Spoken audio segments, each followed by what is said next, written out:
ਸਾਂਝਾ ਟੀਵੀ ਦੇ ਦਰਸ਼ਕਾਂ ਦਾ ਸਵਾਗਤ ਹੈ। ਅੱਜ ਦੇ ਇਸ ਪ੍ਰੋਗਰਾਮ ਵਿਸ਼ੇਸ਼ ਮੁਲਾਕਾਤ ਵਿੱਚ ਅੱਜ ਸਾਡੇ ਨਾਲ ਕੁਝ ਖਾਸ ਮਹਿਮਾਨ ਨੇ ਸਟੂਡੀਓ ਵਿੱਚ, ਜਿਨ੍ਹਾਂ ਨਾਲ ਵਿਚਾਰ ਸਾਂਝੇ ਕਰਾਂਗੇ ਤੇ ਤੁਹਾਡੇ ਰੂਬਰੂ ਕਰਾਵਾਂਗੇ।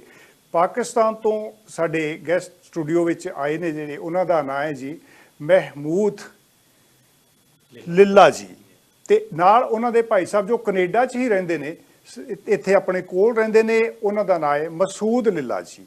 ਤੇ ਉਹਨਾਂ ਦੇ ਨਾਲ ਬੈਠੇ ਨੇ ਗੁਰਤੇਜ ਗਿੱਲ ਜੀ, ਜਿਹੜੇ ਇੱਥੋਂ ਦੇ ਜਾਣੇ ਪਛਾਣੇ ਨੇ, ਆਪਣੀ ਜਾਣੀ ਪਛਾਣੀ ਸ਼ਖਸੀਅਤ ਨੇ। ਕੋਈ ਵਿਸ਼ੇਸ਼ ਉਹਨਾਂ ਦੀ ਸਾਨੂੰ ਵਧੇਰੇ ਉਹਨਾਂ ਦੇ ਕਰਾਉਣ ਦੀ ਲੋੜ ਨਹੀਂ, ਜਾਣ ਪਛਾਣ ਤੁਹਾਡੇ ਨਾਲ। ਆਪਾਂ ਇਹਨਾਂ ਸਾਰੇ ਸਾਡੇ ਖਾਸ ਜਿਹੜੇ ਮਹਿਮਾਨ ਨੇ, ਇਹਨਾਂ ਨਾਲ ਮੁਲਾਕਾਤ ਕਰਦੇ ਹਾਂ। ਆਓ ਤੁਸੀਂ ਆਪਣੇ ਬਾਰੇ ਮਹਿਮੂਦ ਲਿੱਲਾ ਜੀ, ਪਹਿਲਾਂ ਆਪਣੇ ਬਾਰੇ ਥੋੜੀ ਜਾਣਕਾਰੀ ਦਿਓ। ਮੈਂ ਜੀ ਪਾਕਿਸਤਾਨ ਰਹਿੰਦਾ ਵਾਂ ਜੀ, ਇੱਥੇ ਵਿਜ਼ਿਟ ਤੇ ਆਏ ਆ ਕੈਨੇਡਾ, ਭਾਈ ਕੋਲ। ਇਹ ਇੱਥੇ ਰਹਿੰਦਾ ਕਾਫੀ ਦੇਰ ਤੋਂ, ਤੇ ਮੈਂ ਕੰਮ ਕਰਦਾ ਰਿਹਾ ਸਿਵਲ ਸਰਵਿਸ ਪਾਕਿਸਤਾਨ 'ਚ। ਹਾਂਜੀ, ਟੈਕਸ ਮੇਰਾ ਸ਼ੋਭਾ ਸੀ ਜੀ। ਫੈਡਰਲ ਬੋਰਡ ਆਫ ਰੈਵਨਿਊ 'ਚ ਮੈਂ ਕੰਮ ਕੀਤਾ। 1987 ਵਿੱਚ ਮੈਂ ਸਿਵਲ ਸਰਵਿਸ ਜੁਆਇਨ ਕੀਤੀ ਸੀ, ਜਿਹੜਾ ਕੰਪੈਟੀਟਿਵ ਐਗਜ਼ਾਮ ਹੁੰਦਾ ਹੈ। ਠੀਕ ਹੈ ਜੀ। ਤੇ ਮੁਖਤਲਿਫ ਜਗ੍ਹਾ ਤੇ ਫਿਰ ਕਮਿਸ਼ਨਰ ਰਿਹਾ, ਫਿਰ ਚੀਫ ਕਮਿਸ਼ਨਰ ਰਿਹਾ, ਡਾਇਰੈਕਟਰ ਜਨਰਲ ਵੀ ਰਿਹਾ, ਤੇ finally I was member of federal board of revenue. ਉੱਥੋਂ ਮੈਂ ਰਿਟਾਇਰ ਹੋਇਆ, ਕੋਈ 2 ਸਾਲ ਹੋ ਗਏ ਜੀ। ਤੇ ਇਸ ਤੋਂ ਪਹਿਲੇ ਮੈਂ ਕੋਈ 3 ਸਾਲ ਬਲਕਿ ਪੰਜਾਬ ਯੂਨੀਵਰਸਿਟੀ 'ਚ ਪੜ੍ਹਾਇਆ ਵੀ। ਸੋਸ਼ੀਓਲੋਜੀ ਮੇਰਾ ਸਬਜੈਕਟ ਸੀ ਜੀ। तो ਜਿਵੇਂ ਮੈਂ ਮਾਸਟਰਸ ਕੀਤਾ, ਉੱਥੇ ਹੀ ਮੈਨੂੰ ਯੂਨੀਵਰਸਿਟੀ 'ਚ ਲੈਕਚਰਸ਼ਿਪ ਮਿਲ ਗਈ। ਉਹ ਮੈਂ 3 ਸਾਲ ਉੱਥੇ ਯੂਨੀਵਰਸਿਟੀ 'ਚ ਪੜ੍ਹਾਇਆ, ਮੁਖਤਲਿਫ ਸਬਜੈਕਟਸ ਪੜ੍ਹਾਏ। ਤੁਹਾਡੇ ਨਾਲ ਜ਼ਿਕਰ ਹੋ ਰਿਹਾ ਸੀ ਸੋਸ਼ਲ ਸਾਈਕੋਲੋਜੀ, ਕੰਪੈਰੀਟਿਵ ਰਿਲੀਜਨ ਔਰ ਇਸ ਤਰ੍ਹਾਂ ਦੇ। ਉਹ ਇਨਸੀਡੈਂਟਲੀ ਮਸੂਦ ਛੋਟਾ ਭਾਈ ਵੀ ਹੈ ਤੇ ਮੇਰਾ ਸਟੂਡੈਂਟ ਵੀ ਸੀ ਯੂਨੀਵਰਸਿਟੀ ਵਿੱਚ। ਤੋ ਫਿਰ ਘਰ ਤੋਂ ਇਲਾਵਾ ਯੂਨੀਵਰਸਿਟੀ 'ਚ ਵੀ ਅਸੀਂ ਦੀਆਂ ਸ਼ਰਾਰਤਾਂ ਭੁਗਤੀਆਂ। ਤੇ ਹੁਣ ਮੈਂ ਕੋਈ 2 ਮਹੀਨੇ ਤੋਂ ਪਾਕਿਸਤਾਨ ਤੋਂ ਬਾਹਰ ਹਾਂ ਜੀ।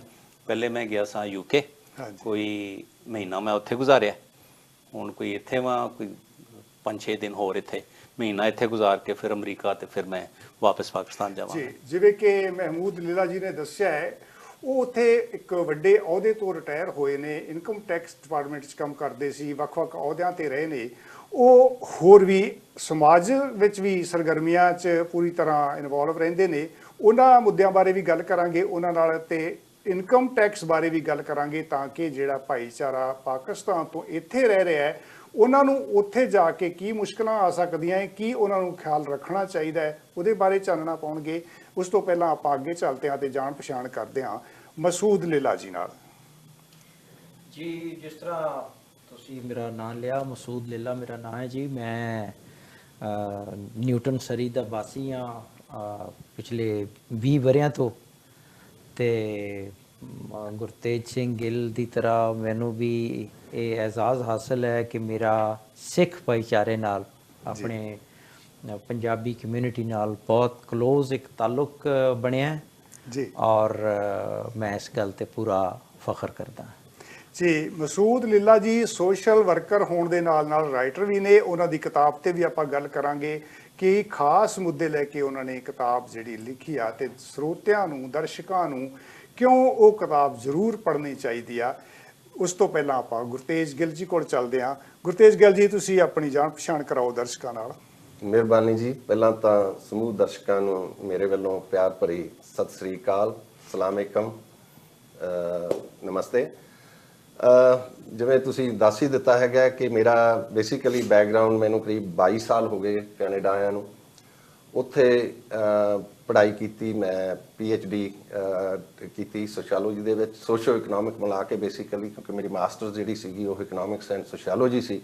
ਸੋ ਉਸ ਤੋਂ ਬਾਅਦ ਫਿਰ ਬਲੈਂਡ ਕਰਕੇ ਇਹ ਮੈਂ ਜਿਹੜਾ ਆਪਣਾ ਡਾਕਟਰੇਟ ਕੀਤੀ। ਮੇਰੇ ਸੁਪਰਵਾਈਜ਼ਰ ਸੀ, ਜਿਸ ਤਰ੍ਹਾਂ ਆਫ ਦਾ ਰੈਕਡ ਵੀ ਗੱਲ ਤੁਹਾਡੇ ਨਾਲ ਕੀਤੀ ਸੀਗੀ, ਕਿ ਡਾਕਟਰ ਮਨੋਹਰ ਸਿੰਘ ਗਿੱਲ, ਜਿਹੜੇ chief commissioner, election commissioner India ਦੇ ਸੀ, ਔਰ ਬਾਅਦ 'ਚ ਫਿਰ ਫੈਡਰਲ ਮਿਨਿਸਟਰ ਵੀ ਰਹੇ। ਉਹਨਾਂ ਦੀ ਸੁਪਰਵਿਜ਼ਨ ਦੇ ਅੰਡਰ 99 ਦੇ ਵਿੱਚ ਇੱਥੇ ਆ ਕੇ ਮੈਂ 7-8 ਮਹੀਨੇ ਮਿਲ 'ਚ ਕੰਮ ਕੀਤਾ। ਉਸ ਤੋਂ ਬਾਅਦ ਮੈਨੂੰ ਆਪਣੇ ਫੀਲਡ ਦੇ ਵਿੱਚ ਹੀ ਜਿਹੜਾ ਜੌਬ ਮਿਲ ਗਈ as social worker, supervisor, then manager, team leader, then 13 ਤੱਕ ਮੈਂ I was director human resources, non profit organisation ਤੇ BC ਗਵਰਨਮੈਂਟ ਦੇ ਵਿੱਚ ਵੀ।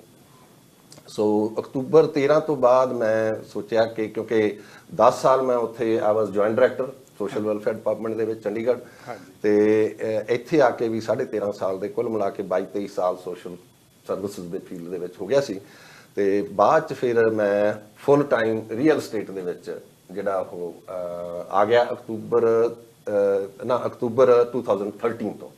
ਉਸ ਤੋਂ ਬਾਅਦ ਗਾਹੇ ਬਗਾਹੇ ਜਿਸ ਤਰ੍ਹਾਂ ਤੁਹਾਡੇ ਵਰਗੇ ਸੱਜਣਾ ਮਿੱਤਰਾਂ ਨਾਲ ਜਿਹੜਾ ਆਹ radio programmes, TV talk shows ਜਾਂ ਕੋਈ ਹੋਰ ਜਿਹੜੇ ਕਮਿਊਨਿਟੀ ਦੇ ਜਿਹੜੀ ਇਨਫੋਰਮੇਸ਼ਨ ਜਿੱਥੇ ਕਮਿਊਨਿਟੀ ਨੂੰ ਦੇਣੀ ਹੈ ਉਹ ਟਾਈਮ ਟੂ ਟਾਈਮ ਜਿਹੜਾ ਉਹ ਮੈਂ ਉਹ ਕਰਦਾ ਰਹਿਣਾ ਹੈ।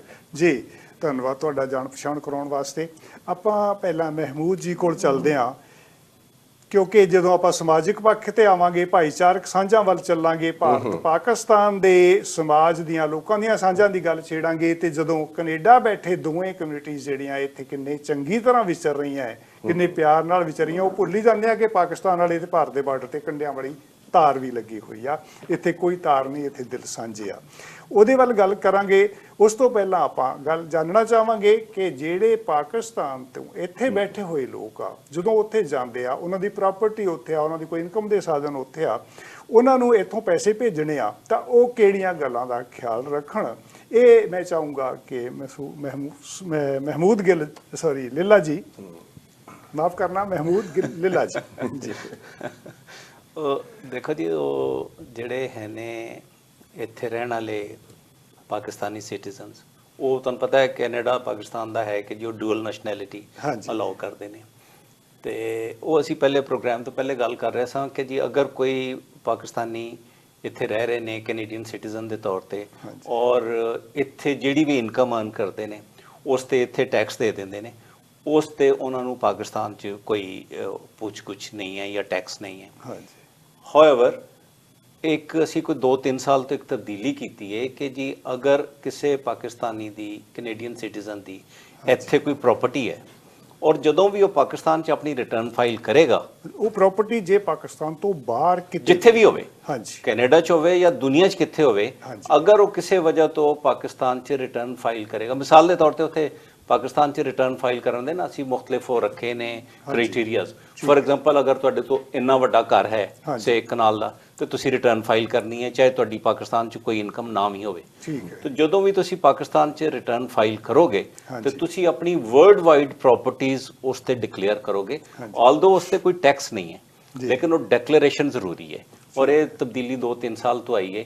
ਇਹ ਲੋਕਾਂ ਨੂੰ ਪਤਾ ਹੋਣਾ ਚਾਹੀਦਾ ਹੈ ਕਿ ਜਦੋਂ ਵੀ ਉੱਥੇ ਰਿਟਰਨ ਫਾਈਲ ਕਰਨ, ਫॉर ਵਾਟ ਐਵਰ ਰੀਜ਼ਨ, ਤੇ ਆਪਣੀ ਵਰਲਡ ਵਾਈਡ ਪ੍ਰਾਪਰਟੀ ਉਹ ਜ਼ਰੂਰ ਡਿਕਲੇਅਰ ਕਰਨ, ਆਲਦੋ ਉਸ ਤੇ ਟੈਕਸ ਕੋਈ ਨਹੀਂ। ਸੋ ਮੈਂਡੇਟਰੀ ਹੈ ਹੋ ਜਾਣੀ ਜੀ, ਦਿਸ ਇਜ਼ ਮੈਂਡੇਟਰੀ। ਔਰ ਅਗਰ ਫਰਜ਼ ਕਰ ਲਓ ਕੋਈ ਡਿਕਲੇਅਰ ਨਹੀਂ ਕਰਦਾ ਔਰ ਫਿਰ ਪਕੜਿਆ ਜਾਂਦਾ ਹੈ ਤੇ ਫਿਰ ਉਸ ਤੇ ਪੈਨਲਟੀ ਹੈ, ਕ੍ਰਿਮੀਨਲ ਆਫੈਂਸ ਹੈ ਜੀ, then it is the penalty. ਅੱਛਾ, ਜਿਹੜੀ ਗੱਲ ਤੁਸੀਂ ਪੁੱਛੀ ਜੀ, ਪੈਸੇ ਕਿਵੇਂ ਭੇਜਣੇ ਚਾਹੀਦੇ ਨੇ, ਅਗਰ ਤੇ ਤੁਸੀਂ ਬੈਂਕਿੰਗ ਚੈਨਲ ਤੋਂ ਪੈਸੇ ਭੇਜੇ ਨੇ ਇੱਥੋਂ, ਤੇ ਫੋਰਨ ਰੈਮਿਟੈਂਸ ਪਾਕਿਸਤਾਨ 'ਚ ਐਗਜ਼ੈਂਪਟ ਹੈ। ਸ਼ਰਤ ਸਿਰਫ ਇੱਕੋ ਹੀ ਹੈ ਕਿ ਜੀ ਬੈਂਕਿੰਗ ਚੈਨਲ ਤੋਂ ਭੇਜੀ ਜਾਏ, ਹੁੰਡੀ ਜਾਂ ਹਵਾਲੇ ਦੇ ਉਹਦੇ ਨਾਲ ਨਾ ਭੇਜੀ ਜਾਏ। ਅਗਰ ਬੈਂਕਿੰਗ ਚੈਨਲ ਤੋਂ ਭੇਜੀ ਜਾਏ, ਉਸ ਤੋਂ ਬਾਅਦ ਉੱਥੇ ਤੁਸੀਂ ਪ੍ਰਾਪਰਟੀ ਖਰੀਦੋ, ਇਨਵੈਸਟਮੈਂਟ ਕਰੋ, ਬਿਜ਼ਨਸ ਕਰੋ, then it is exempt from tax. ਉਹ ਪੈਸਾ ਜਿਹੜਾ ਤੁਸੀਂ ਇੱਥੋਂ ਭੇਜੋਗੇ, ਲੇਕਿਨ ਇਹ ਸ਼ਰਤ ਜ਼ਰੂਰ ਜ਼ਿਹਨ 'ਚ ਰੱਖੀ ਜਾਏ ਕਿ ਜੀ ਇਹ ਬੈਂਕਿੰਗ ਚੈਨਲ ਤੋਂ ਜਾਣੀ ਚਾਹੀਦੀ ਹੈ। ਇੱਥੋਂ ਭੇਜਾ ਬੈਂਕਿੰਗ ਰਾਹੀਂ ਵੀ, ਆਪਾਂ ਬੈਂਕਿੰਗ ਚੈਨਲ ਰਾਹੀਂ ਪੈਸਾ ਭੇਜਿਆ, ਉੱਥੇ ਜਮਾ ਹੈ, ਆਪਾਂ ਉੱਥੇ ਪ੍ਰਾਪਰਟੀ ਖਰੀਦਦਾ ਬੰਦਾ, ਮਸੂਦ ਜੀ ਖਰੀਦਦੇ ਆ, ਜਿਹੜੇ ਉੱਥੇ ਪ੍ਰਾਪਰਟੀ ਖਰੀਦਣ ਤੇ ਟੈਕਸ ਲੱਗਦੇ ਆ, ਉਹ ਤਾਂ ਲੱਗਣਗੇ ਜਿਹੜੇ ਯੂਜ਼ੁਅਲੀ ਲੱਗਦੇ ਆ। ਦੇਖੋ, ਇੱਕ ਜਿਹੜਾ ਹੁਣ ਜਿਹੜੀ ਤੁਸੀਂ ਗੱਲ ਕੀਤੀ ਹੈ ਨਾ, ਅਸੀਂ ਪਾਕਿਸਤਾਨ 'ਚ ਹੁਣ ਰਜਿਸਟਰੀ ਟੈਕਸ ਨਹੀਂ, ਦੇਖੋ ਇੱਕ ਉਹ ਤੇ ਹੈ ਨੇ ਸਾਡੇ ਪ੍ਰੋਵਿੰਸ਼ੀਅਲ ਟੈਕਸਸ, ਉਹ ਤੇ ਲੱਗਣਗੇ, ਜਿਹੜਾ ਜਿਹਨੇ ਰਜਿਸਟਰੀ ਕਰਾਣੀ ਹੈ ਇਹ। ਉਸ ਤੋਂ ਇਲਾਵਾ ਅਸੀਂ ਇਹ ਵੀ ਕੀਤਾ ਹੈ ਕਿ ਜੀ ਜਦੋਂ ਕੋਈ ਉੱਥੇ ਬੰਦਾ ਪ੍ਰਾਪਰਟੀ ਖਰੀਦਦਾ ਹੈ ਤਾਂ ਉਸ ਤੇ ਐਡਵਾਂਸ ਇਨਕਮ ਟੈਕਸ ਵੀ ਦਿੰਦਾ ਹੈ। ਓਕੇ, ਲੇਕਿਨ ਉਹ ਐਡਵਾਂਸ ਇਨਕਮ ਟੈਕਸ ਸਿਰਫ ਇਸ ਸੂਰਤ 'ਚ ਕਿ ਐਡਜਸਟੇਬਲ ਹੈ। ਅਗਰ ਤੁਸੀਂ ਸਾਲ ਬਾਅਦ ਰਿਟਰਨ ਫਾਈਲ ਕਰਦੇ ਹੋ ਔਰ ਪਾਕਿਸਤਾਨ 'ਚ ਤੁਹਾਡੀ ਕੋਈ ਇਨਕਮ ਨਹੀਂ, ਤਾਂ ਉਹ ਪੈਸੇ ਤੁਹਾਨੂੰ ਵਾਪਸ ਮਿਲ ਜਾਣਗੇ। ਲੇਕਿਨ ਐਜ਼ ਸੱਚ ਜਿਹੜੀ ਮੈਂ ਉਹ ਗੱਲ ਵਜ਼ਾਹਤ ਕੀਤੀ ਕਿ ਅਗਰ ਕੋਈ ਬਾਹਰੋਂ ਪੈਸਾ ਭੇਜਦਾ ਹੈ ਔਰ ਉਸ ਪੈਸੇ ਨਾਲ ਉਹ ਕੋਈ ਵੀ ਇਨਵੈਸਟਮੈਂਟ ਕਰਦਾ ਹੈ ਤਾਂ ਉਸ ਤੇ ਕੋਈ ਪੁੱਛ-ਗੁੱਛ ਨਹੀਂ ਹੈ। ਠੀਕ ਹੈ। ਉਹ ਆਲਰੇਡੀ ਪ੍ਰੂਵਡ ਆ ਵੀ ਇਹ ਪੈਸਾ ਇੱਕ ਨੰਬਰ ਦਾ ਹੈ, ਇਹਦੇ 'ਚ ਕੋਈ ਦਿੱਕਤ ਵਾਲੀ ਗੱਲ ਨਹੀਂ। ਜੀ ਬਿਲਕੁਲ ਸਹੀ ਹੈ। ਮਸੂਦ ਜੀ, ਮੈਂ ਪਹਿਲਾਂ ਦਰਸ਼ਕਾਂ ਤੋਂ ਤੁਹਾਡੇ ਤੋਂ ਮਾਫੀ ਚਾਹੁੰਦਾ, ਮੇਰੇ ਮਹਿਮੂਦ ਗਿੱਲ ਇੱਕ ਮਿੱਤਰ ਨੇ, ਉਹ ਮੂੰਹ ਚੜ ਜਾਂਦਾ ਨਾ ਤੇ ਚਲੋ ਉਹ ਵੀ ਜੱਟੀ ਨੇ ਨਾ ਜੀ। ਲਿੱਲਾ ਜੀ ਇਹ ਤਾਂ ਤੁਸੀਂ ਤਾਂ ਬਲੈਂਡ ਕਰਤੀ ਚੀਜ਼, ਇਹ ਤਾਂ ਬਹੁਤ ਲਿੱਲਾ ਨਾਮ ਮੈਂ ਪਹਿਲੀ ਵਾਰ ਸੁਣਿਆ, ਇਸ ਕਰਕੇ ਮੈਨੂੰ ਭਾਈਚਾਰਕ ਸਾਂਝ ਨੂੰ ਇਹਦਾ ਮਤਲਬ ਇੰਨੇ ਘੁਲੇ ਮਿਲੇ ਆ ਕਿ ਕੋਈ ਗਿੱਲ ਲੀਲਾ ਜਾਂ ਹਾਂ, ਕੋਈ ਉਹ ਸਾਰੇ ਇੱਕੋ ਹੀ ਚੀਜ਼ ਨੇ ਜੀ, ਅਸੀਂ ਸਾਰੇ ਇੱਕੋ ਹੀ ਚੀਜ਼ ਆ। ਮੈਂ ਪਹਿਲਾਂ ਇਹਨਾਂ ਨਾਲ ਗੱਲ ਕਰ ਰਿਹਾ ਸੀ, ਮੇਰੇ ਪੁਰਖੇ ਵੀ ਪਾਕਿਸਤਾਨ ਸੀ ਤੇ ਇਸ ਕਰਕੇ ਪਾਕਿਸਤਾਨ ਨਾਲ ਸਾਡਾ ਨਿੱਕੇ ਹੁੰਦਿਆਂ ਆ ਤੁਸੀਂ ਦੱਸ ਰਹੇ ਹੋ ਜੀ ਸ਼ੇਖੂਪੁਰਾ ਤੋਂ ਆਏ ਜੀ। ਹਾਂ ਜੀ, ਕਿਉਂਕਿ ਦਾਦਾ ਜੀ ਪਿਤਾ ਜੀ ਦੱਸਦੇ ਰਹਿੰਦੇ ਸੀ ਉੱਥੋਂ ਦੀਆਂ ਗੱਲਾਂ। ਅਸੀਂ ਲਾਹੌਰ ਰਹਿੰਦੇ ਆ ਜੀ, ਬਿਲਕੁਲ ਉਹ ਸ਼ੇਖੂਪੁਰਾ ਬਿਲਕੁਲ ਨਾਲ ਹੀ ਹੈ। ਉਹਦਾ ਕਰਕੇ ਕਈ ਸਾਂਝਾਂ ਜਿਹੜੀਆਂ ਇਮੋਸ਼ਨਲ ਸਾਂਝਾਂ ਹੁੰਦੀਆਂ, ਵੇਖਿਆ ਹੋਵੇ ਜਾਂ ਨਾ ਹੋਵੇ, ਸੁਪਨਿਆਂ 'ਚ ਵੇਖਿਆ ਹੁੰਦਾ, ਜਿਵੇਂ ਉਹਨਾਂ ਨੇ ਦੱਸਿਆ ਹੁੰਦਾ, ਉਹ ਅਸੀਂ ਤਸਵੀਰ ਮਨ 'ਚ ਬਣਾ ਲੈਂਦੇ ਵੀ ਸਾਡਾ ਘਰ ਇਦਾਂ ਦਾ ਸੀ, ਸਾਡੇ ਪਿੰਡ ਨੂੰ ਟ੍ਰੇਨ ਇੱਧਰ ਜਾਂਦੀ ਸੀ, ਇਹ ਹੁੰਦਾ ਸੀ, ਉਹ ਜਿਹੜਾ ਬਣ ਜਾਂਦਾ ਆਪਣੇ ਆਪ। ਜੀ, ਆਪਾਂ ਸਮਾਜਿਕ, ਤੁਹਾਡੇ ਵੱਲ ਸਮਾਜਿਕ ਗੱਲਾਂ ਜਿਹੜੀਆਂ ਉਹ ਫਿਰ ਕਰਦੇ ਹਾਂ, ਉਸ ਤੋਂ ਪਹਿਲਾਂ ਆਪਾਂ ਮਸੂਦ ਜੀ ਵੱਲ ਚੱਲਦੇ ਹਾਂ। ਮਸੂਦ ਜੀ, ਤੁਹਾਡੀ ਕਿਤਾਬ ਕਿਸ ਵਿਸ਼ੇ ਤੇ ਆ? ਡਿਟੇਲ 'ਚ ਚਰਚਾ ਆਪਾਂ ਬਾਅਦ 'ਚ ਕਰਦੇ ਹਾਂ ਇਹਦੇ ਤੇ।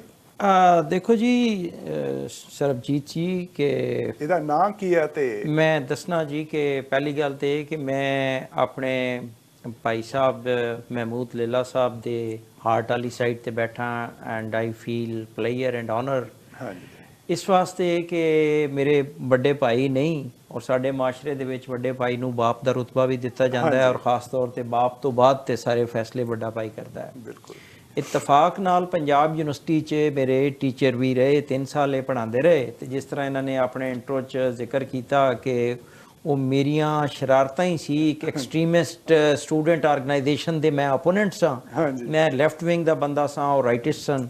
ਉਹ ਕੋਈ ਕਲੇਸ਼ ਇਤਨਾ ਜ਼ਿਆਦਾ ਵੱਧ ਗਿਆ ਕਿ ਇਹਨਾਂ ਦੇ ਵੀ ਯੂਨੀਵਰਸਿਟੀ ਆਉਣ ਤੇ ਪਾਬੰਦੀ ਲਾ ਦਿੱਤੀ ਗਈ, because the right wing was dominating. It was era of general Ziaul Haq ਉਹ ਰਾਈਟ ਆ ਤੇ ਲੈਫਟ ਵਾਲੇ ਰੋਂਗ ਆਪੇ ਹੋ ਗਏ ਫਿਰ। ਹਾਂ, ਤੇ ਉਹ ਡਿਕਟੇਟਰ ਦਾ ਜ਼ਮਾਨਾ ਸੀ ਜ਼ਿਆਉਲ ਹਕ ਦਾ। ਐਨੀਵੇਜ਼ ਦੈਨ ਇਹਨਾਂ ਨੇ ਕੰਪੈਟੀਟਿਵ ਐਗਜ਼ਾਮ ਦਿੱਤਾ, and he ਵੈਂਟ through the civil superior services of Pakistan. ਤੇ ਮੈਂ ਇਹਨਾਂ ਦਾ ਸਟੂਡੈਂਟ ਵੀ ਰਿਹਾ। ਮੈਂ ਵੀ ਸੋਸ਼ੋਲੋਜੀ 'ਚ ਮਾਸਟਰਸ ਕੀਤੀ, ਫਿਰ ਕੁਝ ਅਰਸਾ ਮੈਂ ਪੰਜਾਬ ਗਵਰਨਮੈਂਟ ਦੇ ਵਿੱਚ ਸਰਵਿਸ ਕੀਤੀ, ਪਬਲਿਕ ਸਰਵਿਸ ਕਮਿਸ਼ਨ ਕੁਆਲੀਫਾਈ ਕਰਕੇ, ਔਰ ਉਸ ਤੋਂ ਬਾਅਦ ਫਿਰ ਮੈਂ ਇਮੀਗ੍ਰੇਸ਼ਨ ਲੈ ਲਈ। ਜਿਹੜਾ ਤੁਹਾਡਾ ਸਵਾਲ ਹੈ, ਮੈਂ ਆਪਣੀ ਆਪ ਬੀਤੀ ਲਿਖੀ ਹੈ, ਇਹਦਾ ਨਾਮ ਹੈ ਆਵਾਜ਼ੇ ਮਸੂਦ ਲੀਲਾ। ਆਵਾਜ਼ ਏ ਮਸੂਦ ਲੀਲਾ। ਲੀਲਾ ਜੀ, ਦ ਵਾਇਸ ਆਫ ਜੀ, ਵਾਇਸ ਆਫ ਮਸੂਦ ਲੀਲਾ। ਦੇਖੋ ਜਿਹੜੀ ਹੈ ਨਾ ਜੀ ਖੁਦ ਨਵਿਸ਼ਤ ਜਾਂ ਆਟੋਬਾਇਓਗ੍ਰਾਫੀ, ਇਹ ਸਦੀਆਂ ਪੁਰਾਣਾ ਇੱਕ ਸਿਲਸਿਲਾ ਚੱਲਿਆ ਆ ਰਿਹਾ, ਲੋਕ ਲਿਖਦੇ ਆ ਰਹੇ ਆ, ਔਰ ਜ਼ਿਆਦਾਤਰ ਕੁਝ ਲੋਕਾਂ ਦੇ ਬਾਰੇ 'ਚ ਬਾਅਦ ਜੇ ਉਹਨਾਂ ਦੇ ਜਾਣ ਤੋਂ ਬਾਅਦ ਉਹਨਾਂ ਦੇ ਦੋਸਤਾਂ ਨੇ, ਮਿੱਤਰਾਂ ਨੇ ਉਹਨਾਂ ਦੇ ਬਾਰੇ 'ਚ ਉਹ ਆਪ ਬੀਤੀ ਲਿਖੀ। ਮਿਸਾਲ ਦੇ ਤੌਰ ਤੇ ਸਕਰਾਤ ਜਿਹੜਾ, ਉਹ ਬੜੀ ਇੱਕ ਨਾਮਵਰ ਹਸਤੀ ਸੀ ਜੀ, ਬਿਲਕੁਲ। ਤੇ ਉਹਨਾਂ ਦਾ ਜਿਹੜੇ ਉਹਨਾਂ ਦੇ ਬਾਰੇ ਜੋ ਕੁਝ ਲਿਖਿਆ, ਉਹ ਉਹਨਾਂ ਦੇ ਸਟੂਡੈਂਟ ਅਫਲਾਤੂਨ ਨੇ ਲਿਖਿਆ। ਬਿਲਕੁਲ। ਇਸੇ ਤਰ੍ਹਾਂ ਇੰਡੀਆ ਪਾਕਿਸਤਾਨ ਜੇ ਸਬ ਕੰਟੀਨੈਂਟ ਦੀ ਐਗਜ਼ਾਮਪਲ ਦਈਏ ਕਿ ਸਰ ਸੈਯਦ ਅਹਿਮਦ ਖਾਨ ਇੱਕ ਬਹੁਤ ਬੜਾ ਨਾਮ ਸਨ। ਹਾਂਜੀ। ਉਹਨਾਂ ਦੇ ਬਾਰੇ 'ਚ ਉਹਨਾਂ ਤੋਂ ਬਾਅਦ ਅਲਤਾਫ ਹੁਸੈਨ ਹਾਲੀ ਵੀ ਬਹੁਤ ਬੜਾ ਨਾਮ ਹੈ। ਹਾਂਜੀ। ਉਹਨਾਂ ਨੇ ਜਾਵੇਦ ਹਯਾਤੇ ਜਾਵੇਦ ਲਿਖ ਕੇ ਤੇ ਅਲਤਾਫ ਹੁਸੈਨ ਹਾਲੀ ਦੇ ਬਾਰੇ 'ਚ ਲਿਖਿਆ। ਇਸੇ ਤਰ੍ਹਾਂ ਚਰਚਲ ਨੂੰ ਕਿਸੇ ਨੇ ਪੁੱਛਿਆ ਸੀ ਕਿ ਜੀ ਹਿਸਟਰੀ ਤੁਹਾਨੂੰ ਕਿਸ ਤਰ੍ਹਾਂ ਯਾਦ ਰੱਖੇਗੀ, ਤੇ ਚਰਚਲ ਨੇ ਕਿਹਾ ਕਿ ਹਿਸਟਰੀ ਮੈਨੂੰ ਇਸ ਤਰ੍ਹਾਂ ਯਾਦ ਰੱਖੇਗੀ ਜਿਸ ਤਰ੍ਹਾਂ ਮੈਂ ਚਾਹਾਂਗਾ, ਕਿਉਂਕਿ ਮੈਂ ਆਪਣੀ ਹਿਸਟਰੀ ਆਪਣੇ ਹੱਥਾਂ ਨਾਲ ਲਿਖ ਚੱਲਿਆ। That was autobiography. ਔਰ ਫਿਰ ਇੱਕ ਮੋਟੀਵੇਸ਼ਨ ਇਹ ਸੀ ਕਿ ਇਬਰਾਹਿਮ ਲਿੰਕਨ ਨੇ ਇਹ ਕਿਹਾ ਸੀ ਕਿ ਆਪਣੀ ਜ਼ਿੰਦਗੀ ਦੇ ਤਜਰਬਾਤ, ਮੁਸ਼ਾਹਿਦਾਤ, ਖਿਆਲਾਤ ਲੋਕਾਂ ਨਾਲ ਸ਼ੇਅਰ ਕੀਤਾ ਕਰੋ ਕਿ ਹੋ ਸਕਦਾ ਹੈ ਕਿ ਕਿਸੇ ਰੂਹ ਦੇ ਵਿੱਚ ਜਾਨ ਪੈ ਜਾਏ। ਸੋ ਮੇਰੀ ਇਸ ਕਿਤਾਬ ਦਾ ਜਿਹੜਾ ਬੁਨਿਆਦੀ ਤੌਰ ਤੇ ਮੁੱਦਾ ਸੀ, ਉਹ ਇਹ ਸੀ ਕਿ ਮੈਂ ਇਹ ਦੇਖਿਆ ਆਪਣੀ ਲਾਈਫ ਦੇ ਵਿੱਚ ਕਿ ਆਟੋਬਾਇਓਗ੍ਰਾਫੀ ਜਨਰਲੀ ਦੁਨਿਆਵੀ ਤੌਰ ਤੇ ਜਿਹੜੇ ਬੜੇ ਲੋਕ ਸਮਝੇ ਜਾਂਦੇ ਆ, ਮਸਲਨ ਪ੍ਰੈਜ਼ੀਡੈਂਟ ਓਬਾਮਾ, ਪ੍ਰੈਜ਼ੀਡੈਂਟ ਕਲਿੰਟਨ, ਜਾਂ ਕਿਸੇ ਕੰਟਰੀ ਦਾ ਕੋਈ ਪ੍ਰਾਈਮ ਮਿਨਿਸਟਰ ਹੈ, ਕੋਈ ਆਰਮੀ ਦਾ ਜਨਰਲ ਹੈ, ਉਹਨਾਂ ਨੇ ਆਟੋਬਾਇਓਗ੍ਰਾਫੀਜ਼ ਲਿਖੀਆਂ। ਸੋ ਮੇਰਾ ਇਹ ਕਹਿਣਾ ਸੀ, ਜਾਂ ਮੇਰੇ ਮਨ 'ਚੋਂ ਇਹ ਗੱਲ ਆਉਂਦੀ ਸੀ ਕਿ ਇੱਕ ਆਮ ਆਦਮੀ ਜੀ, ਇੱਕ ਲੇਮੈਨ, ਇੱਕ ਆਰਡੀਨਰੀ ਪਰਸਨ, ਜਿਹੜਾ ਕਿ ਦੁਨੀਆ ਦੀ ਇੱਕ ਵਾਸਟ ਮੈਜੋਰਿਟੀ ਹੈ, ਉਹ ਆਪਣੀ ਆਪ ਬੀਤੀ ਜ਼ਿਆਦਾ ਬਿਹਤਰ ਲਿਖ ਸਕਦਾ ਹੈ, ਕਿਉਂਕਿ ਉਹਨੇ ਆਮ ਲੋਕਾਂ ਨਾਲ, ਮਾਸ਼ਰੇ ਦੇ ਆਮ ਮਸਾਇਲ ਨਾਲ ਡੀਲ ਕੀਤੇ ਹੁੰਦਾ ਹੈ। ਮੁਸ਼ਕਲਾਤ ਦੇਖੀਆਂ ਨੇ। ਨਾਲੇ ਉਹਦੇ ਗੱਲਾਂ 'ਚ ਕੋਈ ਆਪਣੀਆਂ ਗੱਲਾਂ ਪਾ ਕੇ ਉਹਦੇ ਮੂੰਹੋਂ ਨਹੀਂ ਕਹਾ ਸਕਦਾ। ਐਗਜ਼ੈਕਟਲੀ। ਇੱਥੇ ਹੀ ਆਪਾਂ ਦਰਸ਼ਕਾਂ ਨਾਲ ਇੱਕ ਹੋਰ ਸਾਂਝ ਕਰਦੇ ਜਾਈਏ, ਗੱਲ ਸਾਂਝੀ ਕਰਦੇ ਜਾਂਦੇ ਆ ਕਿ ਕੁਰਾਨ ਸ਼ਰੀਫ, ਜਿਨ੍ਹਾਂ ਨੂੰ ਸਤਿਕਾਰ ਨਾਲ ਕੁਰਾਨ ਮਜੀਦ ਵੀ ਕਿਹਾ ਜਾਂਦਾ ਹੈ, ਉਹ ਹਜ਼ਰਤ ਮੁਹੰਮਦ ਸਾਹਿਬ ਦੇ ਲਾਈਫ 'ਚ ਨਹੀਂ ਲਿਖਿਆ ਗਿਆ। ਇਸੇ ਤਰ੍ਹਾਂ ਬਾਈਬਲ ਜਿਹੜੀ ਆ ਉਹ ਵੀ ਈਸਾ ਮਸੀਹ ਦੀ ਲਾਈਫ 'ਚ ਨਹੀਂ ਲਿਖੀ, ਕਿ ਬਾਅਦ 'ਚ ਲੋਕਾਂ ਨੇ ਉਹਨਾਂ ਦੇ ਨਾਂ ਤੇ ਉਪਦੇਸ਼ ਜਿਹੜੇ ਇਕੱਠੇ ਕਰਕੇ ਲਿਖਿਆ। ਤੇ ਇਸੇ ਕਰਕੇ ਹੀ ਕਈ ਵਾਰੀ ਲੱਗਦਾ ਹੈ ਕਿ ਇਹਨਾਂ ਦੇ ਵਿੱਚ ਜ਼ਰੂਰ ਕੁਝ ਨਾ ਕੁਝ ਉਹਨਾਂ ਨੇ ਆਪਣੇ ਵਿਚਾਰ ਜਿਹੜੇ ਆ ਉਹ ਵੀ ਮਿਲਾ ਦਿੱਤੇ ਹੋਣਗੇ। ਅੱਛਾ, ਮੈਂ ਥੋੜਾ ਜਿਹਾ ਮੈਂ ਥੋੜੀ ਜਿਹੀ ਉਹ ਵਜ਼ਾਹਤ ਕਰ ਦੇਵਾਂ ਜੀ, ਉਹ ਕੁਰਾਨ ਮਜੀਦ ਦੇ ਹਵਾਲੇ ਨਾਲ। ਹਾਂਜੀ, ਉਹ ਇਟ ਇਜ਼ ਨਾਟ ਕਿ ਜੀ ਉਹ ਹੋਲੀ ਪ੍ਰੋਫਿਟ ਦੀ ਲਾਈਫ ਤੋਂ ਬਾਅਦ ਲਿਖਿਆ ਗਿਆ, ਕਿਉਂਕਿ ਪ੍ਰੋਗਰਾਮ ਸਾਡੇ ਬਹੁਤ ਸਾਰੇ ਦੋਸਤਾਂ ਕੋਲ ਜਾਏਗਾ। ਹਾਂਜੀ, ਬਿਲਕੁਲ ਸਹੀ ਗੱਲ, ਤੌਰ ਤੇ ਸਹੀ ਗੱਲ ਵੀ ਹੋਏਗਾ। ਬਿਲਕੁਲ ਉਹ ਇਹ ਕਿ ਜੀ ਜਿਵੇਂ ਰਿਵੀਲੇਸ਼ਨ ਹੁੰਦੀ ਸੀ, ਹਾਂਜੀ, ਤੇ ਹੋਲੀ ਪ੍ਰੋਫਿਟ ਉਹ ਲਿਖਵਾ ਦਿੰਦੇ ਸਨ ਕਿਸੇ ਨੂੰ, ਠੀਕ ਹੈ, ਆਪਣੇ ਜਿਹੜੇ ਉਹਨਾਂ ਦੇ ক্লোਜ਼ ਦੋਸਤ ਸਨ, ਉਹਨਾਂ ਨੂੰ ਦੱਸ ਦਿੰਦੇ ਸਨ ਕਿ ਜੀ ਇਹ ਆਇਤ ਜਿਹੜੀ ਹੈ ਮੇਰੇ ਤੇ ਨਾਜ਼ਲ ਹੋਈ, ਲਿਖੀ ਗਈ। ਠੀਕ ਹੈ ਜੀ। ਉਹ ਲੋਕ ਲਿਖਦੇ ਰਹੇ, ਉਹਨਾਂ ਦੇ ਜ਼ਿੰਦਗੀ 'ਚ ਹੀ ਲਿਖਦੇ ਰਹੇ। ਹਾਂਜੀ, हत्ता कि एक आखिरी आयत ये कि जी आज मैंने तुम पर अपना दीन मुकम्मल कर दिया, उस तो बाद कोई आयत नाजल ना हुई।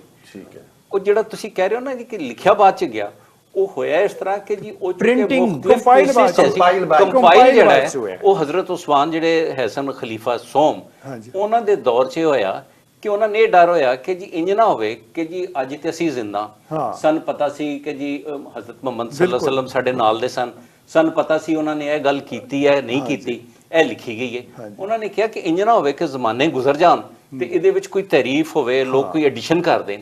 ਇਸ ਵਾਸਤੇ ਉਹਨਾਂ ਨੇ ਕਿਹਾ ਜੀ ਕਿ ਜੀ ਉਹ ਜਿਹੜੇ ਸਾਰੇ ਲਿਖੇ ਨੁਸਖੇ ਸਨ ਉਹਨਾਂ ਨੇ ਇਕੱਠੇ ਕਰਕੇ ਤੇ ਉਹਨਾਂ ਨੇ ਕੰਪਾਈਲ ਕਰਤਾ, ਔਰ ਸਿੰਸ ਦੈਨ ਅੱਜ ਤੱਕ ਉਹ ਉਸੇ ਤਰ੍ਹਾਂ ਹੀ ਚੱਲ ਰਿਹਾ। ਉਹਦੇ ਵਿੱਚ ਕੋਈ ਐਡੀਸ਼ਨ ਜਾਂ ਸੀਲ ਲਾਤੀ ਨਾ ਇਹਦੇ ਚ ਮੈਨੂੰ ਹੁਣ ਨਾਂ ਯਾਦ ਨਹੀਂ ਹੈ।